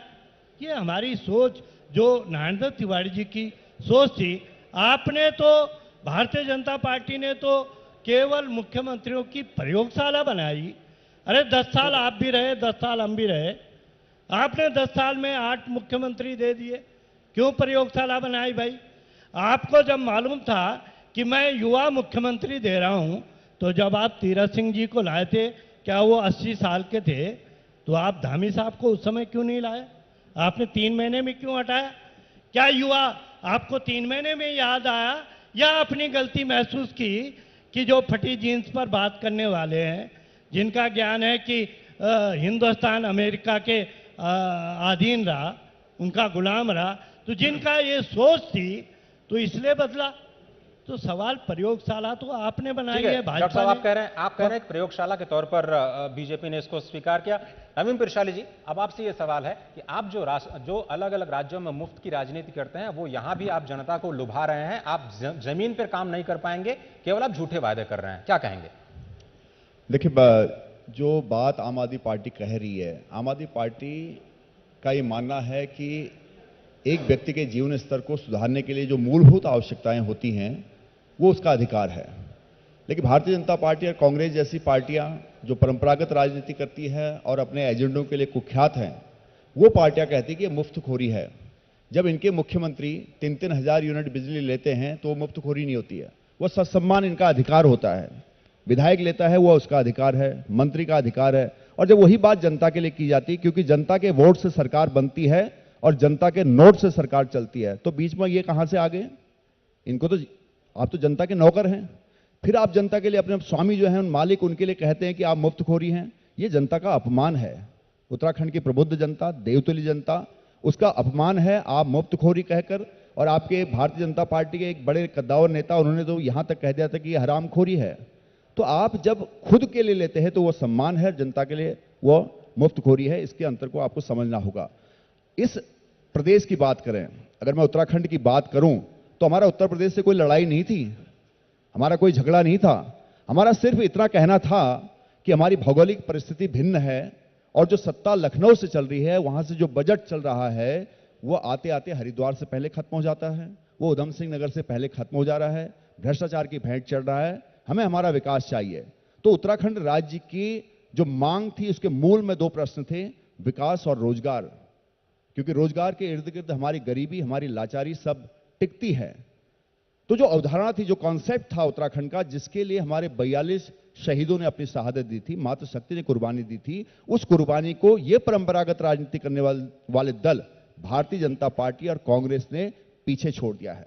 अब आम आदमी पार्टी एक विकल्प के तौर पर उस अवधारणा को पुनर्जीवित करने के लिए उत्तराखंड नवनिर्माण के संकल्प के साथ मैदान में उतरी है। और इस नव वर्ष में उत्तराखंड की जनता उत्तराखंड के नवनिर्माण के लिए पूरी तरह से नव परिवर्तन के लिए तैयार है। तो जनता का जो हक है वो उसको मिलना चाहिए। आज 20-21 सालों में क्या मिला? केवल यहां पर किसके लिए वैकेंसी खुली? यहां पर वैकेंसीज खुली नेताओं के लिए। पहले 20 विधायक होते थे, अब हमारे पास 70 विधायक होते हैं। मुख्यमंत्री भी अपना है, 11 मंत्री भी उसके साथ हैं। ओएसडी के रूप में, पीआरओ, सहायक के रूप में एक बड़ा सा लाव लश्कर कार्यकर्ताओं का हो जाता है। तो हमारा सारा बजट उन्हीं की सेवा में जा रहा है। हम चाहते हैं कि उस बजट को बचाकर हम जनता के लिए लगाएं। जनता जो जिसके वोट से सरकार बनती, जिसके नोट से सरकार चलती, वो उसका हक है, वो उसका मालिकाना हक है। और नेताओं को ये बात माननी पड़ेगी कि जनता का पैसा जनता को जाना चाहिए। जो लोग 2000 से पहले यहां पर टूटे हुए स्कूटरों में जाते थे, आज बड़ी बड़ी गाड़ियों में जाते हैं, उनकी भी जांच थोड़ा करानी बहुत जरूरी है। चलिए प्रोफेसर साहब, अब मैं आपके पास आना चाहता हूं। सेमवाल साहब, 20 साल में हमने जो लक्ष्य तय किए थे एक राज्य के तौर पर, क्या हम वहां पर पहुंच पाए हैं? अगर नहीं पहुंच पाए हैं तो क्यों? राज्य को कौन से विकास का मॉडल सबसे उचित आपको लगता है कि मुफीद है, जो अपनाना चाहिए सभी राजनीतिक पार्टियों को? एक एपॉलिटिकल एनालिस्ट के तौर पर क्या कर रहे हैं आप? पहले तो दूरदर्शन को बहुत बहुत बधाई देता हूं कि एक स्वस्थ लोकतंत्र के लिए आपने ये कार्यक्रम आयोजित किया। सभी को नमस्कार। हमने जब उत्तराखंड आंदोलन शुरू किया था, उस समय एक बड़ी मांग थी कि क्या ये स्मॉल स्टेट सस्टेन कर पाएगा या नहीं कर पाएगा।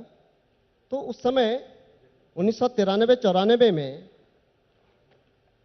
जो बजट जाता था वो उत्तराखंड से उत्तर प्रदेश को हमारा 1252 करोड़ रुपया जल विद्युत परियोजनाओं से जाता था, 5.7 करोड़ रुपया हमारा पर्यटन से जाता था, 80 करोड़ हमारा फॉरेस्ट से जाता था और 209.84 करोड़ हमारा राजस्व से जाता था। लगभग 1777.55 लगभग 2000 करोड़ हमारा उत्तराखंड से हम उत्तर प्रदेश को देते थे और उसके एवज में उत्तराखंड को 455 करोड़ रुपया मिलता था। तो हमने कहा था कि हमारा स्टेट सस्टेन करेगा, लेकिन जो परंपराएं स्थापित होनी चाहिए थी, जो एक पॉलिटिकल कल्चर स्थापित होना चाहिए था, जो संस्थाएं हमें मजबूत करनी थी, और खास करके जो हमने उस समय जो अपेक्षाएं रखी थी कि हम एक हर्बल स्टेट बनाएंगे, एक हम ऊर्जा प्रदेश बनाएंगे, पर्यटन प्रदेश बनाएंगे, लेकिन हम उस मुकाम तक नहीं पहुंच पाए, क्योंकि आज भी जो हमारा युवा प्रदेश है, अभी भी हमें इस पहाड़ी राज्य का जो एक बुनियाद थी उसको मजबूत करने के लिए आज भी हमें पर्यटन, पलायन, पर्यावरण, परसीमन और जो प्राकृतिक आपदाएं हैं उन प्राकृतिक आपदाओं के लिए पहाड़ी राज्य से केंद्रित जब तक हम दीर्घकालीन योजनाएं नहीं बनाएंगे तब तक हमारा जो ये सपना था, ये हमारी अपेक्षाएं थी, उसकी पूर्ति नहीं होगी। क्योंकि हम देख रहे हैं 20 साल में इस युवा राज्य में हमारा पड़ोसी जो राज्य है, जो हिमाचल प्रदेश है, उसने कितनी प्रगति कर ली है और हम कहाँ हैं, क्योंकि हमारी जो नीतियां बन रही हैं वो बहुत शॉर्टकट बन रही हैं। हमें फ्यूचरिस्टिक पॉलिसीज बनाने की आवश्यकता है। मेरा दोनों जो हमारे राष्ट्रीय जो दल हैं उनसे ये अपेक्षा है कि अभी भी समय है कि हम इस युवा प्रदेश को एक सशक्त और अपने पैरों पे खड़े करने वाला एक आदर्श, एक ऐसा प्रतिमान स्टेट हम बनाने की कोशिश कर सकते हैं। इसके लिए हम सबका सहयोग की अपेक्षा रखते हैं। चलिए, बिल्कुल सही कहा आपने कि हमें फ्यूचरिस्टिक पॉलिसी चाहिए, लंबी अवधि की नीति चाहिए, क्योंकि यहाँ के जो संसाधन है यहीं के काम आए, लोगों का पलायन रुके। यहाँ के कौन से विकास का मॉडल सबसे मुफीद है, मैं जानना चाहता हूँ। कुशल कोठियाल जी, आप बहुत सालों से उत्तराखंड की राजनीति को, यहाँ की अर्थनीति को, यहाँ की नब्ज को बहुत अच्छे से समझते हैं, लेकिन क्या कारण है कि हम एक 20 साल के समय के बाद भी अपना एक विकास का मॉडल नहीं तैयार कर पाए हैं? मिसाल के तौर पर अगर सिक्किम एक ऑर्गेनिक स्टेट है, तो आप एक हिमालयन गोद में बैठे हुए संसाधनों के दम पर क्यों एक नई पहचान नहीं बना पाते जो पूरी दुनिया में अपनी एक अलग पहचान बना पाए और एक अलग मुकाम बना पाए? धन्यवाद। एक्चुअली है क्या, दिल्ली से उत्तराखंड को देखने के दो चश्मे हैं, दो दृष्टियां हैं। एक दृष्टि देखती है उत्तराखंड को तो उन्हें दिखाई देता है उत्तराखंड 5 लोकसभा सीटों वाला राज्य है। इसकी हैसियत पार्लियामेंट में 5 और 2 राज्यसभा जोड़ लीजिए तो कुल मिला के इसकी पॉलिटिकल हैसियत देखी गई और उस हिसाब से इस राज्य को प्रोत्साहन दिया गया और महत्व दिया गया। एक और दृष्टि है जो इस राज्य का सामरिक, पर्यावरणीय और धार्मिक महत्व समझती है। ये दोनों चश्मे चलते रहे एक के बाद एक, लेकिन ये तो मतदाताओं को सोचना होगा कि कौन सी दृष्टि इस प्रदेश के विकास के लिए जरूरी है। और आज जब हम चुनाव में देखते हैं और अपने सहयोगियों ने भी बहुत अच्छी बातें रखी हैं, तो अब भी आप देखेंगे कि 2 दृष्टि के साथ 2 रणनीतियां भी हैं, पहाड़ के विकास के लिए हैं। एक रणनीति वो है जो आपको फ्री का सिलेंडर देती है, एक रणनीति वो है जो आपके खाते में 5,000, 10,000, 40,000 पहुंचा देगी जी, और एक और रणनीति है जो दूरगामी योजना दे रही है, आने वाले 20 साल की योजना। तो दोनों रणनीतियां मतदाताओं के सामने है। कम से कम उत्तराखंड का मतदाता दोनों रणनीतियों, दोनों दृष्टियों के फर्क को समझता है, वो उसके अनुसार वोट कास्ट करेगा। लेकिन सवाल इस बात का है किस विकास पे ये 5 लोकसभा सीट देने वाला इस राज्य पे क्यों हजारों हजारों करोड़ रुपए लगाए जाए? ये सवाल कर सकता है कोई? तो मैं ये जानना चाहूंगा, ये बताना भी चाहूंगा कि इस राज्य का महत्व पर्यावरण की दृष्टि से, सामरिक दृष्टि से, धार्मिक दृष्टि से मापा जाना चाहिए। इस राज्य का मूल्यांकन इन तीनों तराजुओं पे तोल के होना चाहिए, तब यहां के लिए आप परियोजना बनाएं। आपने बहुत सही कहा कुशल साहब कि ये जो स्ट्रैटेजिक इंपॉर्टेंस है स्टेट की, उसको समझ करके हमें फैसले लेने होंगे और लंबी अवधि के लेने होंगे। और यहाँ की जो लाइफलाइन कही जाती है, यहाँ का जो पानी है, यहाँ का जो प्राकृतिक संसाधन है, यहाँ की जो जड़ी बूटियां हैं, यहाँ की जो स्किलिंग है, उस पर फोकस करना होगा। सुरेश जोशी जी, हम आपसे ये समझना चाहते हैं। एक मिनट मैं इसमें जानना चाहूंगा, एक मिनट कहना चाहूंगा कि अगर हम ये फ्रीवीज दे करके ये समझते हैं कि पहाड़ का विकास हो जाएगा, तो हो सकता है कि 1 महीने 2 महीने के लिए किसी की आर्थिकी पे इसका फर्क पड़े और हो जाएगा, लेकिन ये पहाड़ वासियों की क्षमता को बढ़ाने वाला नहीं है। हमें पहाड़ के लोगों को इंफ्रा विकास करके, एजुकेशन का विकास करके, जो बजट में अभी तमाम प्रोविजन आए हैं, मोटा अनाज की है जी, जैविक खेती का है, गंगा किनारे खेती को प्रमोट करने का है जी, स्टार्टअप को प्रमोट करने का है, एग्रीकल्चर और इसमें, लेकिन इन चीजों पे अगर ध्यान दें, इसके अकॉर्डिंग हम अपना घोषणा पत्र लाएं, अकॉर्डिंग इसको केंद्र की प्राथमिकताओं के अनुसार या केंद्र बजट में जो प्रोविजन कर रहा है उसके अनुसार हम अपनी योजनाओं को लाते, तो मतदाताओं को ज्यादा अच्छा लगता। और हो सकता है कि ये महीने 2 महीने की आर्थिकी नहीं सुधारता, नहीं तो ये आगे तक की आर्थिकी का एक रोड मैप तैयार कर सकता है। लेकिन कुशल साहब, राजनीतिक दल सोचे ना सोचे, मतदाता को जरूर सोचना कुशल जी, आप तो सीधे सीधे कह रहे हैं कि जो केंद्रीय बजट में प्रावधान किए गए वो संकल्प पत्र में शायद बीजेपी के आए और वो बेहतर कर सकते हैं, आप ये कह रहे हैं? सबको करना चाहिए, बीजेपी क्यों, कांग्रेस को क्यों नहीं?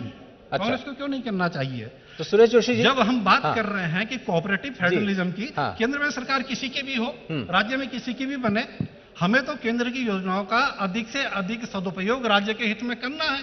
सुरेश जोशी जी, आपने बुनियादी ढांचे की बात की, बजट में ही इन्होंने ये कहा है कि जिस तरह से हमने भारतमाला और सागरमाला परियोजना की शुरुआत की, अब हम पर्वतमाला पे काम करने जा रहे हैं। बहुत सारे रोपवेज का निर्माण किया जाना है और आपने शायद अपने खुद राज्य के बजट में कई जगह रोपवेज की बात की है। तो इस तरह से हम वो कौन से विकास के मॉडल पर आप लोग अगले 5 साल फोकस करेंगे और क्या चीज आपकी मुख्य भूमिका में रहने वाली है अगले 5 साल, अगर आप सत्ता में आते हैं तो? देखिए, पहले तो मैं 2-3 चीज़ें आपके सामने रखूं। प्रश्न आए हैं, उनका उत्तर देना मेरा एक धर्म और कर्तव्य है। कांग्रेस पार्टी की ओर से बार बार कहा जाता है राजधानी के विषय पे, कांग्रेस पार्टी के द्वारा बार बार परिसंपत्तियों के विषय में कहा जाता है। कांग्रेस पार्टी को यह स्टडी करनी चाहिए कि जब हम राज्य पुनर्गठन बिल हमने लोकसभा में पास किया था, उसमें बहुत स्पष्ट और साफ लिखा हुआ है कि उत्तराखंड की जो राजधानी है, उत्तराखंड और उत्तर प्रदेश के परिसंपत्तियों के मामले हैं, वो पहली निर्वाचित सरकार उस पर निर्णय लेगी। पहली निर्वाचित सरकार किसकी थी उत्तराखंड में, क्यों निर्णय नहीं लिया गया? और उसके लिए 10,000 करोड़ रुपया राजधानी के लिए प्राविधान भी था। ये दूसरे के सिर पे बांटते डालना। अब इन्होंने कहा जी हमने बहुत डेवलपमेंट किया, अरे BHEL तो पहले से था। काशीपुर के अंदर जो इंडस्ट्रीज थी, आपने सिटकुल पे उसको कन्वर्ट किया, वो पहले से उत्तर प्रदेश के टाइम से या उससे पहले से वो इंडस्ट्री वहां पे चलती थी तराई के अंदर। उस पे प्रधानमंत्री जी ने जब स्पेशल कैटेगरी ऑफ स्टेट करके भारत सरकार ने सुविधा प्राप्त की, तब वो हुआ। ये कांग्रेस जो माला जपती है कि हमने डेवलपमेंट किया, कोई डेवलपमेंट नहीं किया आपने। आपको पैसा भी हमने दिया और संसाधन भी हमने दिए, दोनों विषयों को मैं वो करना चाहता हूं। तीसरी बात, आपने जो प्रश्न किया कि रोजगार को लेकर के, कोठियाल जी ने बहुत महत्वपूर्ण विषयों पर विषय रखा।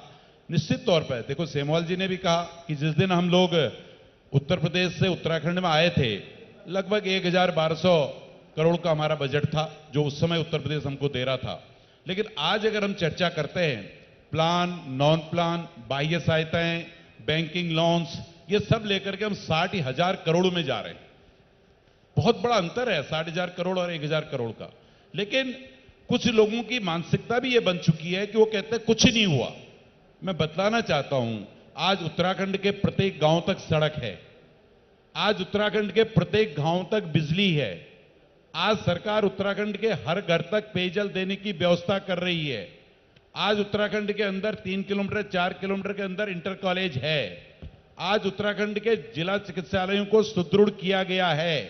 आज उत्तराखंड के जितने महाविद्यालय हैं, डिग्री कॉलेज हैं, उन सब में पूरी पढ़ाई के लिए पूरा इंफ्रास्ट्रक्चर खड़ा किया जा रहा है या खड़ा है। ये 20 सालों में काम हुआ है। अगर हम नेगेटिविटी रोना शुरू करें, ये भी ठीक नहीं है। आज अगर इस प्रदेश के हमारे बच्चे जो कभी बीटेक करने की सोच नहीं सकते थे, जो कभी मेडिकल में शिक्षा लेने की सोच नहीं सकते थे, क्योंकि यूपी में हमको वो इंफ्रास्ट्रक्चर ही नहीं था हमारे पास। आज प्रदेश के अंदर चाहे श्रीनगर मेडिकल कॉलेज है, सुशीला तिवारी मेडिकल कॉलेज है, या दून मेडिकल कॉलेज है, या प्राइवेट सेक्टर के 3-4 मेडिकल कॉलेज हैं, इसी तरह इंजीनियरिंग कॉलेज हैं। आज बेंगलोर में अगर आप जाएंगे, सॉफ्टवेयर कंपनी में आपको उत्तराखंड के हजारों बच्चे मिलेंगे। बीटेक किए हुए आपको हजारों बच्चे मिलेंगे। ये तब संभव हो पाया जब उत्तराखंड राज्य बना। सुरेश जोशी जी, प्लीज मैं आपको रोकना चाहूंगा सर। इस वक्त दिल्ली से बहुत ही खास मेहमान इस वक्त इस कार्यक्रम में जुड़ चुके हैं। हमारे साथ है केंद्रीय मंत्री श्री प्रहलाद जोशी जी। बहुत धन्यवाद सर। मैं एक बार टेस्ट करना चाहता हूं, आपको मेरी आवाज मिल रही है? जी। डीडी कॉन्क्लेव, हम चर्चा कर रहे हैं चुनावी रण उत्तराखंड के, और आपके ऊपर जो चुनाव का पूरा अभियान है उसकी जिम्मेदारी आपके कंधों पर है सर। ये प्रधानमंत्री ने भी अभी विजय संकल्प यात्रा जो है उसकी शुरुआत आज के वर्चुअल रैली के तौर पर की है। हम सभी लोग या पूरी जनता इस वक्त इंतजार कर रही है कि वो कौन से मुद्दे होंगे जिनको लेकर के बीजेपी अगले 5 सालों के लिए जनता के बीच जाने का संकल्प कर रही है। आप जानते हो कि उत्तराखंड के हमारा विकास ही डेवलपमेंट, यही एक बहुत बड़ा मुद्दा है। उत्तराखंड के रचना के लिए भी कौन कौन विरोध किए थे आप सब जानते हो जी। उत्तराखंड के रचना के बाद आज तक, जहां से 2000 से लेके अभी तक जितना डेवलपमेंट 2017 से हुआ है वो कभी भी नहीं हुआ था। ये तो इसमें पक्का है। वो 4 धाम के रास्ते, रोड का इंफ्रास्ट्रक्चर हो, रेल का इंफ्रास्ट्रक्चर हो, पेयजल का व्यवस्था हो, स्टेट गवर्नमेंट के सहयोग से प्रधानमंत्री ग्राम सड़क योजना हो, होम स्टे का हो, ये सब जो कुछ भी हुआ है, मैं इसमें ज्यादा डिटेल में ज्यादा नहीं जाना चाहता हूं, क्योंकि मुझे 5 बजे पार्लियामेंट शुरू हो रहा है, इसलिए इतना डिटेल में मैं जाना नहीं चाहता हूं। अगर डेवलपमेंट एक चीज इस पहाड़ी राज्य में शुरू हुआ है, तो इस पहाड़ी प्रदेश पे शुरू हुआ है, तो वो भारतीय जनता पार्टी के, जब केंद्र और राज्य में दोनों जगह भारतीय जनता पार्टी का जब शासन शुरू हुआ, तब भी इसमें कुछ डेवलपमेंट हुआ है। इसमें कोई भी इनकार नहीं कर सकते। Nobody can deny that the development has started only during this 5 years. Prahlad Joshi ji, एक मुद्दा जो सभी लोग ये उठा रहे हैं यहाँ पर कि जो पलायन का मुद्दा था वो अब रुकना चाहिए। प्रधानमंत्री भी कहते हैं कि अगला दशक उत्तराखंड का होगा, लेकिन ये होगा कैसे? ये आप समझा कैसे पाएंगे यहाँ की जनता को? नहीं, एक तो होगा कैसे, ये तो हमने जो अभी तक काम किया है, जहां तक इंफ्रास्ट्रक्चर पहाड़ों में, पहाड़ी गांवों में इंफ्रास्ट्रक्चर हो, वो शुरू हो गया है। अभी हमने जैसे सागरमाला किया था, भारतमाला में हमने रोड इंफ्रास्ट्रक्चर सारे देश में, उत्तराखंड के सहित सारे देश में बना रहे थे। अभी हम पर्वतमाला शुरू किया है। ठीक है। ये पर्वतमाला से जो अभी अभी बजट हुआ है केंद्र सरकार के राज्यों के सहयोग से, क्योंकि जो कुछ भी हम कर सकते हैं बिना राज्य के सहयोग से नहीं कर सकते हैं। जी जी। राज्यों के सहयोग से हम एक पर्वतमाला में रोड और जिन प्रदेश में हम रोड कनेक्टिविटी और इसके साथ ही साथ हम जो बाकी ये रोपवे वगैरह कनेक्टिविटी करते हैं, उसके साथ उधर पोस्ट ऑफिस, बैंक, पानी, पीने का पानी का व्यवस्था और प्रधानमंत्री आवास योजना में घर का व्यवस्था, घर निर्माण का, ये सब वो भी हम ले रहे हैं। इसके लिए एक तो पर्वतमाला में हम कनेक्टिविटी, जैसे प्रधानमंत्री ग्राम सड़क योजना में हम कर रहे हैं, भारतमाला में कर रहे हैं, सागरमाला में वाटरवे कर रहे हैं, ऐसे एक तो कनेक्टिविटी कर रहे हैं। उसके साथ ये तो बजट में अनाउंस ही हुआ है ये प्रोग्राम, इसके साथ वाइब्रेंट बॉर्डर विलेज ये भी हमने इस बार अनाउंस किया है। उसमें पूरे उस बॉर्डर एरिया में जो हमारा गांव है, वो गांव में पूरे से पूरा इंफ्रास्ट्रक्चर और सुविधा, लोगों को रहने के लिए सुविधा, जो अभी पलायन होता है वो पलायन रोकने के लिए एक तो कनेक्टिविटी के साथ उधर पूरा सुविधा देने का काम इस वाइब्रेंट बॉर्डर विलेजेस में हम कर रहे हैं। इसके कारण मुझे लगता है इतने दिन तक स्वयं जो कांग्रेस के वरिष्ठ नेता थे ए.के. एंटोनी जी ने क्या कहा था, आप सब जानते हो। उन्होंने एक्सेप्टेड, वो स्वीकारा था कि हमने बॉर्डर प्रदेश में, वो उत्तराखंड से लेके बॉर्डर प्रदेश में हमने डेवलपमेंट काम नहीं किया था। ये तो बहुत बड़ा भूल है, हमारे तरफ से बहुत बड़ा भूल है। मैं थोड़ा सा और सरल कर देता हूं अपने मंत्री जी भाषण में, लोकसभा में, राज्यसभा में उन्होंने कहा था। तो ये चीज देखते हुए हमने ये डेवलपमेंट 5 वर्ष में रोड का हो, रेल का हो, मंत्री जी मैं ऑलरेडी हमने बुनियादी किया है। ढांचे पर विकास आपका एक चुनावी एजेंडा होगा, ये मैं समझ गया। आपने बहुत अच्छा जिक्र किया जो वाइब्रेंट विलेजेस का इस्तेमाल, स्ट्रैटेजिक इंपॉर्टेंस भी है इस राज्य का। बहुत सारे जो सीमाएं हैं पाकिस्तान से भी लगती हैं, चीन से भी लगती हैं। रणनीतिक तौर पर यह राज्य कितना इंपॉर्टेंट है बीजेपी के लिए और क्या रणनीति आगे चल करके होगी। बजट में तो हमने देख लिया कि आप वाइब्रेंट विलेज बनाएंगे, वहां पर एनसीसी के जो केंद्र है वो खोलेंगे और लोगों को मुख्यधारा से जोड़ने का काम करेंगे। लेकिन और क्या, सीमावर्ती इलाकों को, गांवों को और मजबूत करने का, वहां पर बुनियादी ढांचा की सुविधाएं पहुंचाने के लिए आपकी क्या योजना रहेगी? वही मैंने बताया ना, ये पर्वतमाला में हम रोड कनेक्टिविटी देंगे, हर घर नल जल में अभी जो कुछ भी हमने कर रहे हैं, सारे देश में भी कर रहे हैं। स्पेशली जो पहाड़ी क्षेत्रों में, जो पहाड़ी क्षेत्रों का जो राज्य है, उधर हम ज्यादा उसमें ज्यादा हमने जोर बल देके हमने उसमें काम करने का निर्णय करके शुरू भी हुआ है। इसके कारण बहुत बड़ी मात्रा में हर घर जल का जो नल से, हर घर नल से जल जो है, ये काम शुरू हो गए।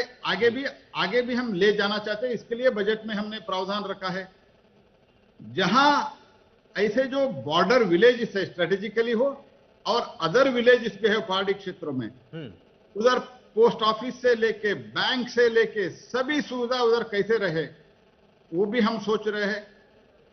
24/7 इलेक्ट्रिसिटी ये हो रहा है। और पहाड़ी में पहली बार हम रेलवे लाइन हम बिछा दिया है, ऑलरेडी काम शुरू हुआ है। इससे पहले पहाड़ी क्षेत्रों में रेल लाइन बिछाने के लिए मंत्री जी आपने लगातार बार-बार बुनियादी ढांचे पर विकास की जो फोकस है सरकार का, उसकी बात की है। अब मैं ये समझना चाहता हूं कि यहाँ के आध्यात्मिक पर्यटन को लेकर के जो फोकस हमें दिखा है, चाहे वो 4 धाम के लिए 4 लेनिंग की रोड बनाने की बात हो या फिर सभी जगह पर्यटकों के लिए सुविधा पहुंचाने की बात हो, ये भी कहा जा रहा है कि आप लोग उत्तराखंड को सीधे मानसरोवर से जोड़ने की तैयारी है। तो क्या नमामि गंगे जैसी परियोजना भी हमने जमीन पर आती हुई देखी, तो आध्यात्मिक पर्यटन को बढ़ावा देना भी क्या एक मुख्य फोकस होगा आगे जाते हुए आपका? नहीं, आध्यात्मिक पिलग्रिमेज सेंटर जो हम बोलते हैं अंग्रेजी में, तो आध्यात्मिक टूरिज्म सेंटर भी बनाएंगे। इन जनरल टूरिज्म सेंटर भी हम बनाने के लिए हम प्रतिबद्ध है, क्योंकि हम सब लोग स्विट्जरलैंड जाते हैं और कई प्रदेशों में जाते हैं और हम वापस आके हम ही लोग जाते हैं और हम ही लोग बताते हैं कि स्विट्जरलैंड बहुत बड़ा स्वर्ग है। लेकिन ऐसे ही व्यवस्था वो चाहे कश्मीर में हो चाहे उत्तराखंड में हो, हम कर सकते। हम उतना ही लेवल पे हम टूरिस्ट को अट्रैक्ट कर सकते हैं।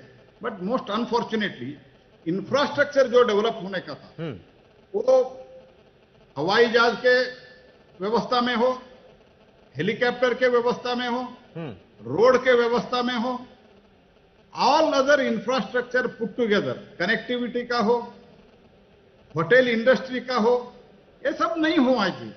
इसके कारण ये सब जो हम टूरिज्म में, जनरल टूरिज्म में भी मैं बता रहा हूं, पिलग्रिमेज टूरिज्म में भी मैं बता रहा हूं, ये इंफ्रास्ट्रक्चर न रहने के कारण, हमारा इसमें अर्ज न रहने के कारण, हमारा बल न रहने के कारण, ये सब अभी तक जो ये पहाड़ी क्षेत्र which can become the best tourism hub in the world, हमने उसको नहीं किया है। इसीलिए विथ दीज इंफ्रास्ट्रक्चर, और मोदी जी विशेषतः माननीय प्रधानमंत्री जी का एक सपना है उत्तराखंड के लिए, वो हम पूरा साकार करेंगे, मुझे विश्वास है। चलिए, बहुत बहुत धन्यवाद प्रहलाद जोशी जी, सीधे दिल्ली से इस खास कार्यक्रम में जुड़ने के लिए और ये आश्वासन देने के लिए कि अगला दशक जो है उत्तराखंड का होगा और उसके लिए बुनियादी ढांचा आपके विकास के केंद्र में होगा। बहुत बहुत धन्यवाद वक्त निकालने के लिए। तो ये जो कार्यक्रम है उसमें अब हम वापस अपने पैनल पे चलते हैं और डॉक्टर रतूड़ी जी, बुनियादी ढांचा का विकास हो, इस पे तो कोई, मुझे लगता है कि आपको भी कोई आपत्ति नहीं होगी और बार बार ये कह रहे हैं, तो आप लोगों का मॉडल क्या होगा, आप इससे अलग कैसे करेंगे? क्योंकि आप कहते हैं 4 धाम आपने शुरू किया, लेकिन बीजेपी कहती है कि हमने सुविधाएं वहां पहुंचाई, पहले तो पर्यटक नहीं जाते थे, अब तो ज्यादा जाते हैं, इसलिए उनका मॉडल बेहतर है। आप कैसे अलग होंगे उनसे? देखिए, मेरा तो ये कहना है कि विकास सतत प्रक्रिया है।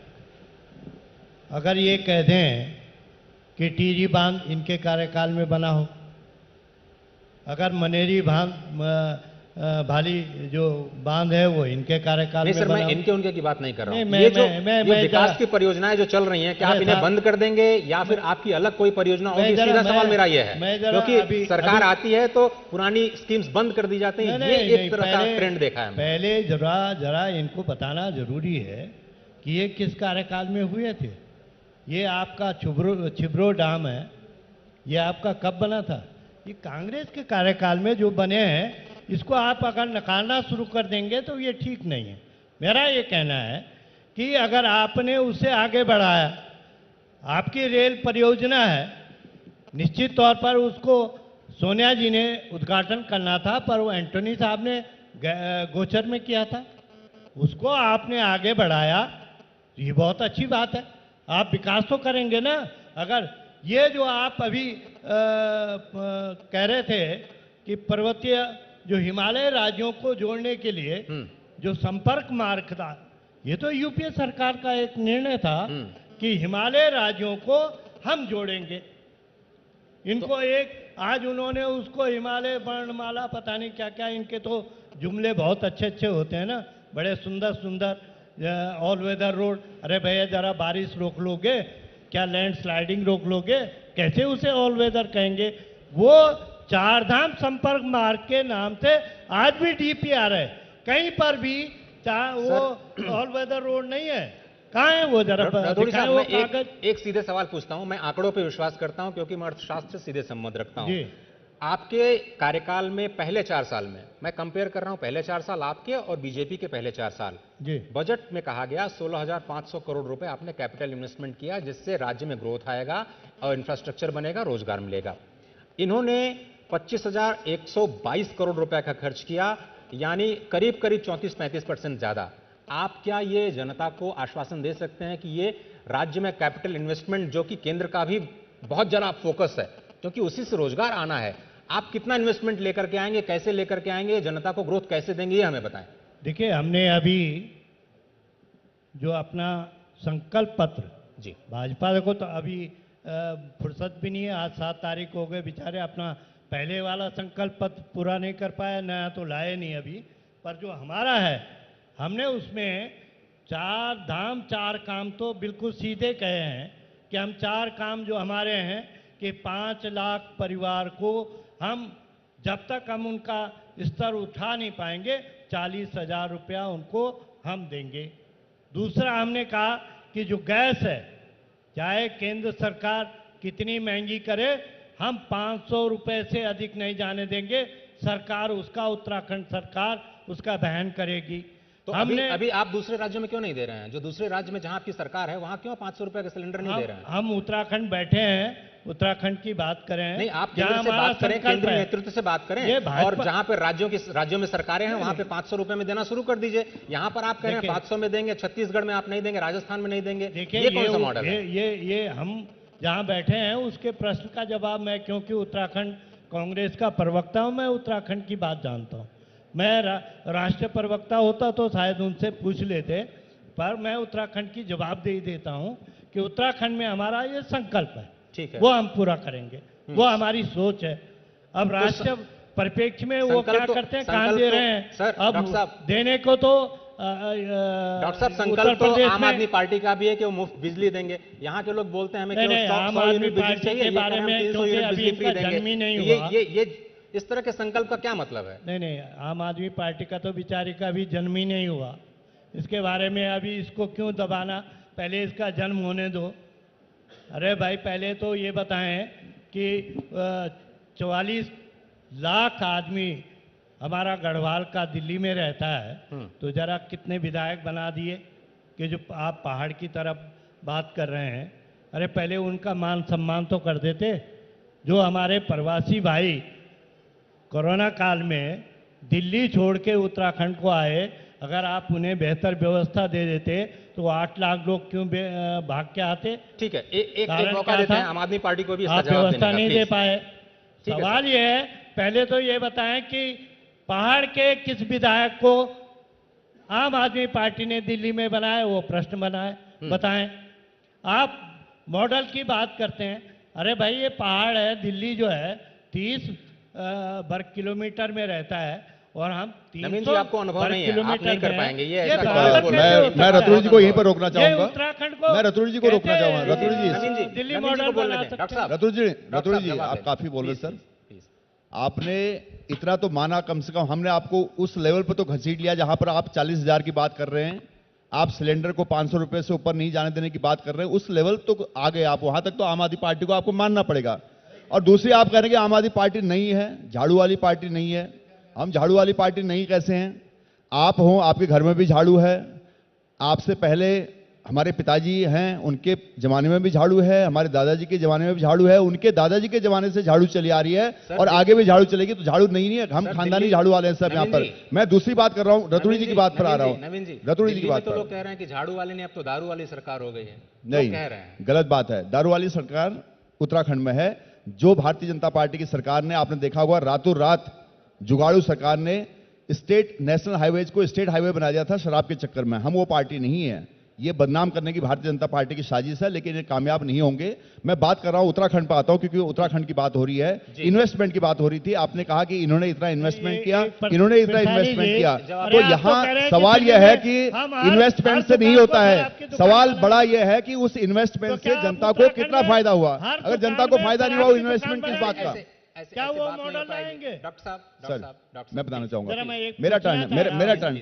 मॉडरेटर वो है सर, मॉडरेटर वो है। हर दुकान आप मॉडरेटर वो है। क्या उत्तराखंड में भी हर दुकान में मॉडरेटर वो है सर की दुकान है, वहाँ शराब आपकी बुजुर्गियत का सम्मान करते हुए, आपकी उम्र का मैं सम्मान करता हूँ, नहीं करेंगे, आपकी उम्र का सम्मान करते सर। मैं बता रहा हूँ, इन्वेस्टमेंट की बात हो रही है। उस इन्वेस्टमेंट का क्या फायदा जिसकी जनता को फायदा ही ना पहुंचे। आपने देखा होगा यहां पर अभी 32 पुल पिछले 5 साल में धराशायी हो गए। नए पुल 32 पुल क्यों धराशायी हुए? उस इन्वेस्टमेंट का क्या फायदा? आप इन्वेस्टमेंट कर रहे हैं, पूरा ऑल वेदर रोड बन रही है, हमारे मौत मंडरा रही है उस पर, रोज लैंडस्लाइड हो रहा है, कोई फायदा उसका हो नहीं रहा है। सबसे बड़ी बात है मानव संसाधन। आप मानव संसाधन पर तो काम ही नहीं कर रहे हैं। हमारे अभी कोविड काल में यहां पर सारे वेंटिलेटर ऑपरेटर ना होने की वजह से चालू नहीं थे और आज तक भी चालू नहीं है। यहाँ आईसीयू ऑपरेट करने वाले लोग नहीं है, यहाँ पर हॉस्पिटलों में सुविधा देने वाले लोग नहीं है। और आपने शिक्षा की बात की थी सर, 1 सेकंड में 10 सेकंड में अपने काम खत्म हुआ। आपने शिक्षा की बात की थी कि ये 30% शिक्षा में खर्च कर रहे हैं। मैं थोड़ा उसको आगे बढ़ाते हुए करूंगा कि उसका पूरा बजट का 97% शिक्षकों की तनख्वाह देने में जा रहा है, केवल 3% शिक्षा में लग रहा है, इंफ्रास्ट्रक्चर में लग रहा है। तो क्या ये विकास है यहाँ का? 3% उन बच्चों के इंफ्रास्ट्रक्चर में। आज हालत यह है कि हर छत जो है टपक रही है, कहीं पर नहीं है। और आपने देखा हुआ कोविड काल में एक स्कूल में बच्चे ठहराए थे, वहां पर सर्प दल से बच्चा। जोशी जी, ये एक बहुत बड़ा मुद्दा है स्टेट के लिए कि हम यहाँ पर बहुत अच्छा कुक पैदा कर सकते हैं। इंफ्रास्ट्रक्चर में जो स्किलिंग चाहिए, जो स्किल्ड मैन पावर चाहिए, उसके लिए हमारे पास यहाँ पर कैपेसिटी नहीं है। और ये शायद यहाँ पर हमने बहुत या तो हाई क्लास के ऑफिसर्स पैदा किए, या फिर हमने जो जो चौथे श्रेणी की, तृतीय श्रेणी की जो नौकरियां होती हैं वो पैदा किए। यहां पर कुशल जो कामगार की जरूरत है वो एक बहुत बड़ा गैप है जिसको एड्रेस करने की जरूरत है। शायद वहां हम कहीं चूक गए। देखिए, पहली बात तो मैं आपको बतलाऊं, उत्तराखंड के विकास के लिए जो प्लान और जो मॉडल भारतीय जनता पार्टी के पास है और जिसको हमने इंप्लीमेंट किया, वो प्रदेश की जनता उसको देख रही है क्या इंप्लीमेंट किया। अच्छी बात है। देखिए, कांग्रेस के मित्र कहते हैं हमने सब कुछ किया, आम आदमी पार्टी अभी आई नहीं है, ये भी कह रहे हैं हम सब कुछ करेंगे। बोलना चाहिए, चुनाव में जा रहे हैं, लेकिन जनता देख रही है। एक एंटोनी साहब रेल मंत्री तो नहीं थे, क्या रक्षा मंत्री थे, वो आकर के गौचर में 9 नवंबर 2011 को बिना रेल के प्रोजेक्ट के, बिना रेल की डीपीआर के, बिना रेल के एलिमेंट के, बिना रेल के टेंडरिंग के, सोनिया जी की अध्यक्षता में श्रीनगर ऋषिकेश से लेकर कर्णप्रयाग रेल मार्ग का उद्घाटन करते हैं। यह कांग्रेस की उपलब्धि है। अगर इस प्रदेश की जनता यह मानती है कि यह उपलब्धि है तो मुझे कांग्रेस को धन्यवाद देने में भी कोई दिक्कत नहीं है, क्योंकि उस रेल प्रोजेक्ट का शुभारंभ 2016 में उसका फाइनल एलिमेंट बनता है। आप गूगल देखिए, सब भाई लोग पढ़े लिखे हैं, आप रेलवे बोर्ड के गूगल को चेक करिए, जिस रेल प्रोजेक्ट का फाइनल एलिमेंट सड़क का 2016 में पास होता है, जिसकी डीपीआर 2016 में पास होती है, जिसकी टेंडरिंग की प्रोसीजरिंग 2017 में शुरू होती है, जिसका काम 2018 से शुरू होता है, उस काम को कांग्रेस कहती है हमने किया। ये वही पार्टी है जो 1971 में कहती थी गरीबी हटाओ गरीबी मिटाओ। कौन कहता था? दादी जी कहती थी। अब पोता आज फिर कह रहा है 2022 में देश में बहुत गरीबी हो गई है, इतना लंबा सरकार चलाने के बाद। तो ये इस पार्टी की पॉलिसी है। इन्होंने कहा ऑल वेदर रोड हमने बनाई। एक दिन हरीश रावत जी और मैं एक डिबेट में थे, मैंने बड़ी विनम्रता से निवेदन किया था रावत जी से। मैंने कहा रावत जी, हमारी सरकार दिल्ली में 26 मई 2014 को बनी। 26 मई 2014 से पहले ऑल वेदर रोड की टेंडरिंग का, फंडिंग का कोई भी आप कागज दिखा दो, जनता के सामने रख दो, मैं मानूंगा ऑल वेदर रोड आपकी है। ये कहते नहीं हमने सोचा था, सपना देखा था।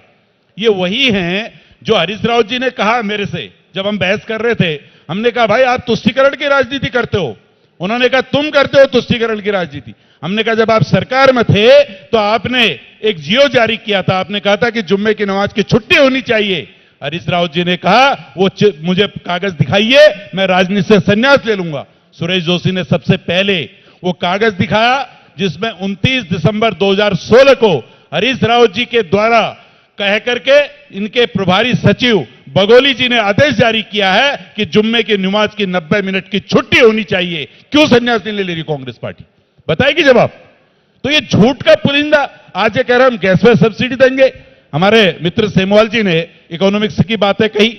मैं पूछना चाहता हूं, जिस प्रदेश का घाटे का 2000 करोड़ का बजट हो, उस प्रदेश के अंदर ये कहते साहब हम 5 लाख लोगों को 40,000 रुपए देंगे। अरे कहां से दोगे? बजटी प्रोविजन तो बताओ। वो नहीं बताएंगे ना। इन्होंने राजस्थान में कहा कि हमारी जिस दिन सरकार आएगी पहली कैबिनेट में कर्जा माफ हो जाएगा किसानों का। आज तक नहीं हुआ। ये बेरोजगारी की बात कर रहे हैं हमसे। आज सब लोग यहां पर बैठे हैं, अभी गूगल खोलिए, सीएमआई के आंकड़े देखिए। ये इन्हीं की एजेंसी है, इनके एक सांसद की सीएमआई की। वो एजेंसी कहती है राजस्थान में 20.8% बेरोजगारी दर है, उत्तराखंड में 3.8 है। यानी ये बेरोजगारी की बात कर रहे हैं हमसे, ये हमसे महंगाई की बात कर रहे हैं। हम इनसे पूछते हैं पहले आप राजस्थान के अंदर पेट्रोल पे बैट क्यों नहीं घटा रहे, डीजल में बैट क्यों नहीं घटा रहे, महाराष्ट्र में क्यों नहीं घटा रहे, पंजाब में क्यों नहीं घटा रहे, छत्तीसगढ़ में क्यों नहीं घटा रहे। यानी एक फेक चीज ला करके जनता को दिग्भ्रमित करने का काम कांग्रेस करती है, उसको उत्तराखंड एक्सेप्ट नहीं करेगा। एक मिनट में अपनी बात पूरी सर मैं देखिए, ये जो चुनाव है, इस चुनाव में भारतीय जनता पार्टी आदरणीय मोदी जी के नेतृत्व में और पुष्कर धामी जी के नेतृत्व में चुनाव लड़ रही है। सेंट्रल में मोदी जी जिस तरह से मदद कर रहे हैं, 1 लाख करोड़ रुपया हमने 5 साल में दिया। हमने एक एक पाई का हिसाब बताया हल्द्वानी में खड़े होकर के, और आपके परेड ग्राउंड में खड़े होके हमारी 5 साल की डबल इंजन का ये मजाक बनाते थे। हमने इनको बताया, लेकिन हमने इनसे पूछा, राहुल जी, प्रियंका जी, आप बताइए 2003 से लेकर 7 तक आप भी डबल इंजन में रहे, 2004 से 7 तक, आप 12 से लेकर 14 तक डबल इंजन में रहे। आप बताइए अपने 5 साल का हिसाब। हम मांग रहे हिसाब, उत्तराखंड की जनता हिसाब मांग रही है, लेकिन कांग्रेस हिसाब नहीं देगी क्योंकि कुछ किया ही नहीं है। ठीक है, मैं थोड़ा सा हमसे हिसाब मांग रहे हैं। मैं कर्जे की बात भी बताता हूं, ये भाई कर्जे की बात कर रहे हैं अपने नवीन भाई, 85,000 करोड़ का कर्ज पार हो चुका है, उसका भी हिसाब बता दो आप जरा। मैं बता रहा हूं 85,000 करोड़ बता रहा हूं। सबसे ज्यादा कर्ज लेने वाली पार्टी भारतीय जनता पार्टी बन गई, उसका भी हिसाब दो। दिल्ली के अंदर हिसाब दोगे आप? भ्रष्ट नेता केजरीवाल, 21 विधायकों पर मुकदमे, इनके स्वास्थ्य मंत्री के घर पर रेड पड़ती है, करोड़ों रुपया मिलता है। 5-5 बार सीबीआई ने छापा मारा दिल्ली में, 5-5 बार मारा छापा, 5 बार ईडी। क्या मिला आपको? क्या वहां पर मिला? क्यों नहीं पकड़ पाए? केंद्र में आपकी सरकार थी, क्या कर पाए? सबसे भ्रष्ट पार्टी भारतीय जनता पार्टी है, सबसे भ्रष्ट पार्टी। उत्तराखंड की लूट में अगर कोई शामिल है तो सबसे ज्यादा आपका और कांग्रेस का है। दोनों ही पार्टियां जिम्मेदार है उत्तराखंड की बर्बादी के लिए। आप दोनों ही जिम्मेदार हो, मानना पड़ेगा। 20-21 साल से उत्तराखंड की हालत करने के लिए भारतीय जनता पार्टी कांग्रेस बराबर की जिम्मेदार है। आप बात करते हैं यहाँ पर 85,000 करोड़ का कर्ज पार करके, आप किस मुंह से बोलते 5 साल का समय और दो? जनता की बात मैं बता रहा हूँ कि पास जाना चाहता हूँ। मैं इस क्रम को तोड़ते हुए जनता से कोई सवाल है तो मैं एक बार गुजारिश करना चाहता हूं। नहीं, ये पॉलिटिकल सवाल होगा जी। वो पीछे हमारे एक खूबसूरत से दोस्त खूबसूरत सी टोपी में है, प्लीज उनके पास एक माइक्रोफोन दें और मैं उनसे गुजारिश करूंगा कि वो अपना सवाल इस कार्यक्रम में रख पाएं। इस क्रम को तोड़ना बहुत जरूरी था क्योंकि हम एक ऐसे बहस में नहीं उलझ सकते हैं जिसका कोई मायने न हो। जी भाई साहब, अपना नाम बताइए, परिचय दीजिए, उसके बाद सवाल कीजिए। धन्यवाद। मेरा नाम स्वराज रावत है और मैं चक्रोता से आता हूँ, क्योंकि तहसील चक्रोता यहाँ से विकास नगर से काफी ऊपर पड़ती है। सर मेरा आवाज थोड़ी सी मेरा सवाल जो है आम आदमी पार्टी से है पहले। ठीक है सर, अगर आपकी सरकार आती है तो आप कितना इंश्योर करोगे कि यहाँ दंगे ना हो? आपने दिलबर नेगी का नाम तो सुना होगा, आप पहचानते हो उसे? सर, पौड़ी का लड़का वो नौकरी की तलाश में दिल्ली जाता है और वो दंगों में अपनी जान गंवा देता है। उसको अभी तक न्याय नहीं मिला। 18 जनवरी को जो उसके दोषी थे उनको बरी कर दिया है, क्योंकि दिल्ली सरकार ने वो सबूत ही नहीं पहुंचने दिए एक स्पेशल कम्युनिटी को, अगर आप समझते होंगे। तो पहाड़ का आदमी दिल्ली जा रहा है नौकरी की तलाश में, वो भी जान गंवा रहा है, और आम आदमी पार्टी जो यहां सरकार बनाना चाहती है वो उसको किस तरीके से सपोर्ट करती है। अच्छा सर, दूसरा सवाल मेरा बीजेपी से है उसी चीज को लेके कि आपने अभी तक उसके लिए करा क्या है जो लोग नौकरी छोड़ के यहां से शहर जाते हैं, शहर से यहां आते हैं? दिलबर नेगी के सवाल को ही मैं आपकी तरफ डालता हूं कि उसको इंसाफ यहां के लिए कब मिलेगा? ठीक है, इसका छोटा जवाब मिल लेते हैं। नवीन जी, पहले आपसे शुरू करें। देखिए भाई साहब को मैं देख रहा था, जब रतूड़ी जी आए थे तो ताली बजा रहे थे, कांग्रेस के लग रहे हैं, लेकिन कोई बात नहीं, आप जनता, हम आपको जनता मानते हैं। नंबर 1, आप जिस व्यक्ति का सवाल उठा रहे हैं और उस दंगे को कराने वाली पार्टी कौन है, उत्तराखंड की जनता जानती है, और ये षड्यंत्र किसका है वो भी उत्तराखंड की प्रबुद्ध जनता बखूबी जानती है। अगर मैं बात कर रहा हूं, लेकिन जहां तक दिल्ली की बात है तो हमारी सरकार ने 10 लाख रुपए की सहायता राशि उनको दी थी। यहां पर 2 घटनाएं दिल्ली में हुई थी, एक मिंटो ब्रिज के नीचे और एक दिलबर नेगी जी की, दोनों को सहायता पहुंचाएगी, उनके घरों में जाकर चेक दिया गया। और जहां तक उत्तराखंड की बात है तो पहली सरकार है आम आदमी पार्टी की जिसने उत्तराखंड के बारे में सोचा है। दिल्ली उत्तराखंड का सबसे बड़ा शहर है और लगातार भारतीय जनता पार्टी की सरकार भी वहां पर रही, कांग्रेस की भी सरकार भी रही। आप दोनों मिलकर चुनाव मत लड़िए, ये चुनावी सभा नहीं है। मैं बात कर रहा हूं मेरे सवाल का, मेरे प्रश्न, उनका उत्तर सुन लीजिए। मुझे पता है आप ये देखिए कि ये मुझे भ्रमित करने की कोशिश कर रहे हैं, आप नहीं कर पाएंगे। मैं ये कह रहा हूं कि आम आदमी पार्टी, आपकी भी सरकार दिल्ली में रही, कांग्रेस की भी सरकार दिल्ली में रही, हमारे प्रवासी भाई बहन गिड़गिड़ाते रहे इन सरकारों के आगे कि हमें सम्मान दिया जाए, लेकिन इन्होंने नहीं सुना। आम आदमी पार्टी की सरकार वो सरकार है जिसने पहली बार हमारे सबसे बड़े लोक पर्व उत्तरायणी को सरकारी मान्यता दी और हमारी संस्कृति की संरक्षण के लिए, चाहे वो जौनसारी हो, चाहे गढ़वाली हो, चाहे कुमाऊनी हो, उत्तराखंड की संस्कृति के संरक्षण के लिए एकेडमी बनाई। और इस भारतीय जनता पार्टी की सरकार ने अभी तक उत्तराखंड में वो काम नहीं किया जो हमने दिल्ली में कर दिया। तो ये सोचो कि अगर हम उत्तराखंड में आएंगे तो क्या काम करेंगे। धन्यवाद नवीन जी, धन्यवाद। जोशी जी, आपसे भी एक सवाल था जो उन्होंने देखिए, दिलवर नेगी जी के साथ जो घटना हुई थी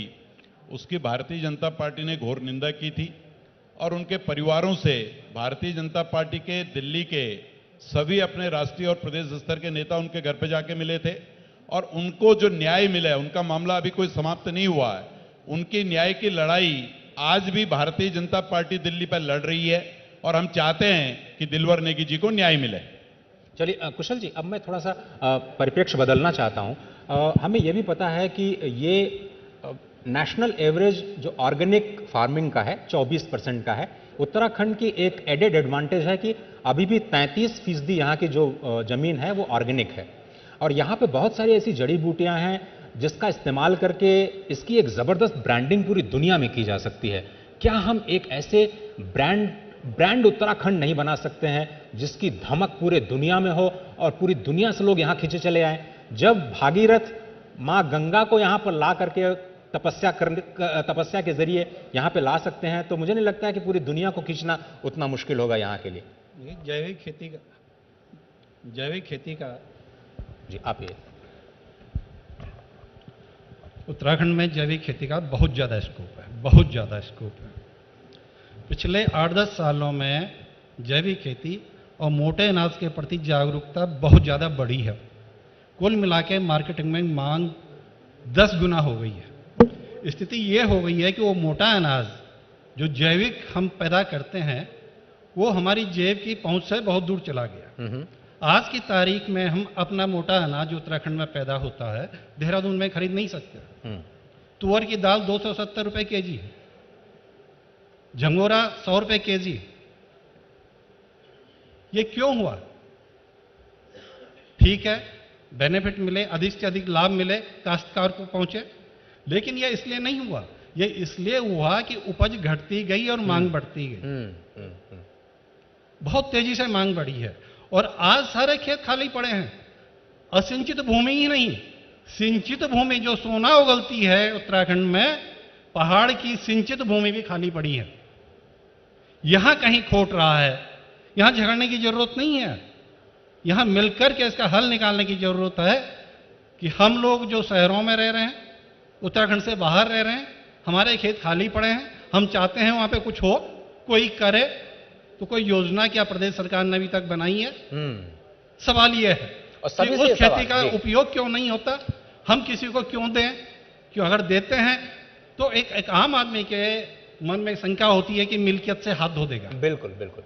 अब उसकी मिल्कियत बनी रहे, वो फ्री में खेत देने को तैयार है। और इस बजट में मुझे लगा उसमें कहीं ये प्रोविजन है कि स्टार्टअप को इस तरह की खेती के लिए प्रोत्साहित करेंगे। तो उस बजट के अनुकूल, उस बजट के प्रोविजन के अनुकूल भाजपा हो या कांग्रेस हो, कल कौन आने वाला है मुझे नहीं पता, लेकिन जो भी है उस बजट के उस प्रावधान का उपयोग करे राज्य के हित में। बिल्कुल सही प्रोफेसर सेमवाल साहब, लेकिन आज तक हम राज्य में चकबंदी क्यों नहीं लागू कर पाए? क्योंकि जब तक खेतों की जो जोत है वो ठीक इतनी नहीं होगी कि हम उत्पादकता को बढ़ा पाएं, तब तक हम अफोर्डेबल नहीं बना पाएंगे, चाहे वो संसाधन ऑर्गेनिक साइड में हो या फिर जड़ी बूटियों के साइड में हो। सर जल्दी से मैं प्रोग्राम को भी खत्म जहां तक चकबंदी का सवाल है, इस पे बहुत लंबे समय से कई लोगों ने, कई जो स्वयंसेवी संगठन है, उन्होंने प्रयास किए, लेकिन इस पे सरकार की जो पॉलिटिकल विल है वो भी जरूरत है। लेकिन जो सवाल यहाँ पे आ रहा है, चाहे वो मेडिसिनल प्लांट का है, चाहे वो ट्रेडिशनल मेडिसिनल सिस्टम का है, चाहे ऑर्गेनिक फार्मिंग का है, फ्लोरिकल्चर का है, गवर्नमेंट ने कुछ काम किए हैं, लेकिन उसका जो जड़ है वो जड़ पे हम लोग भटक रहे हैं। उसकी सबसे बड़ी जड़ है, जैसे कि कोठियाल साहब ने भी कहा, जोशी साहब भी कह रहे हैं, उसकी सबसे बड़ी जड़ है माइग्रेशन। और जो माइग्रेशन हो रहा है, जो अब मैं तो कहता हूं माइग्रेशन नहीं हो रहा है, ड्रेन हो रहा है।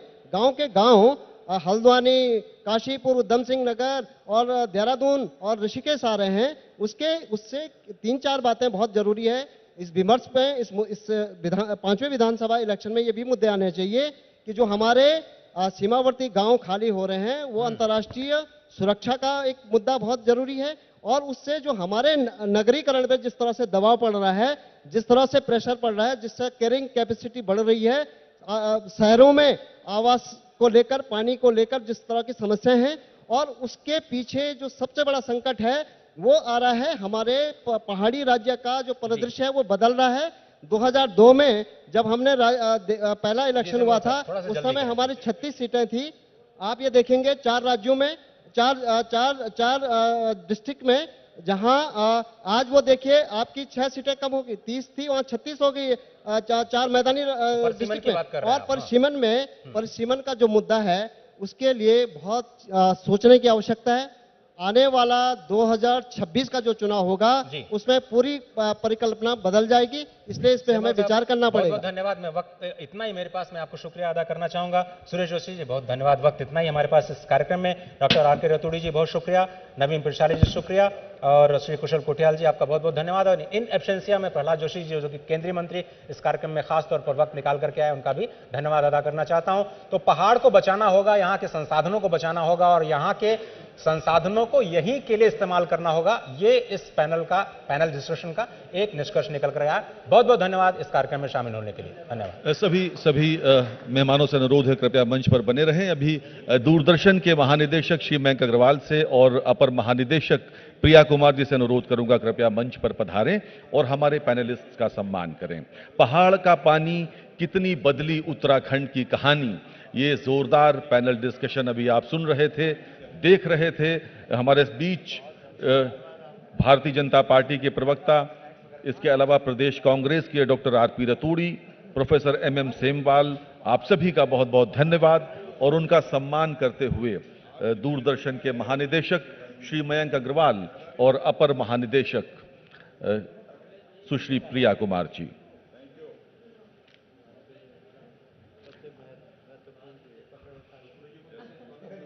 उत्तराखंड के धुरंधर राजनेताओं का सम्मान हो रहा है, आपके अपने शहर में सम्मान हो रहा है, दूरदर्शन के मंच पर सम्मान हो रहा है, लोक सेवा प्रसारक के मंच पर सम्मान हो रहा है। आप सबका बहुत बहुत धन्यवाद। अपर महानिदेशक महोदया, आम आदमी पार्टी के प्रवक्ता महोदय का सम्मान करते हुए और दैनिक जागरण के राज्य संपादक का सम्मान कर रही हैं अपर महानिदेशक महोदया।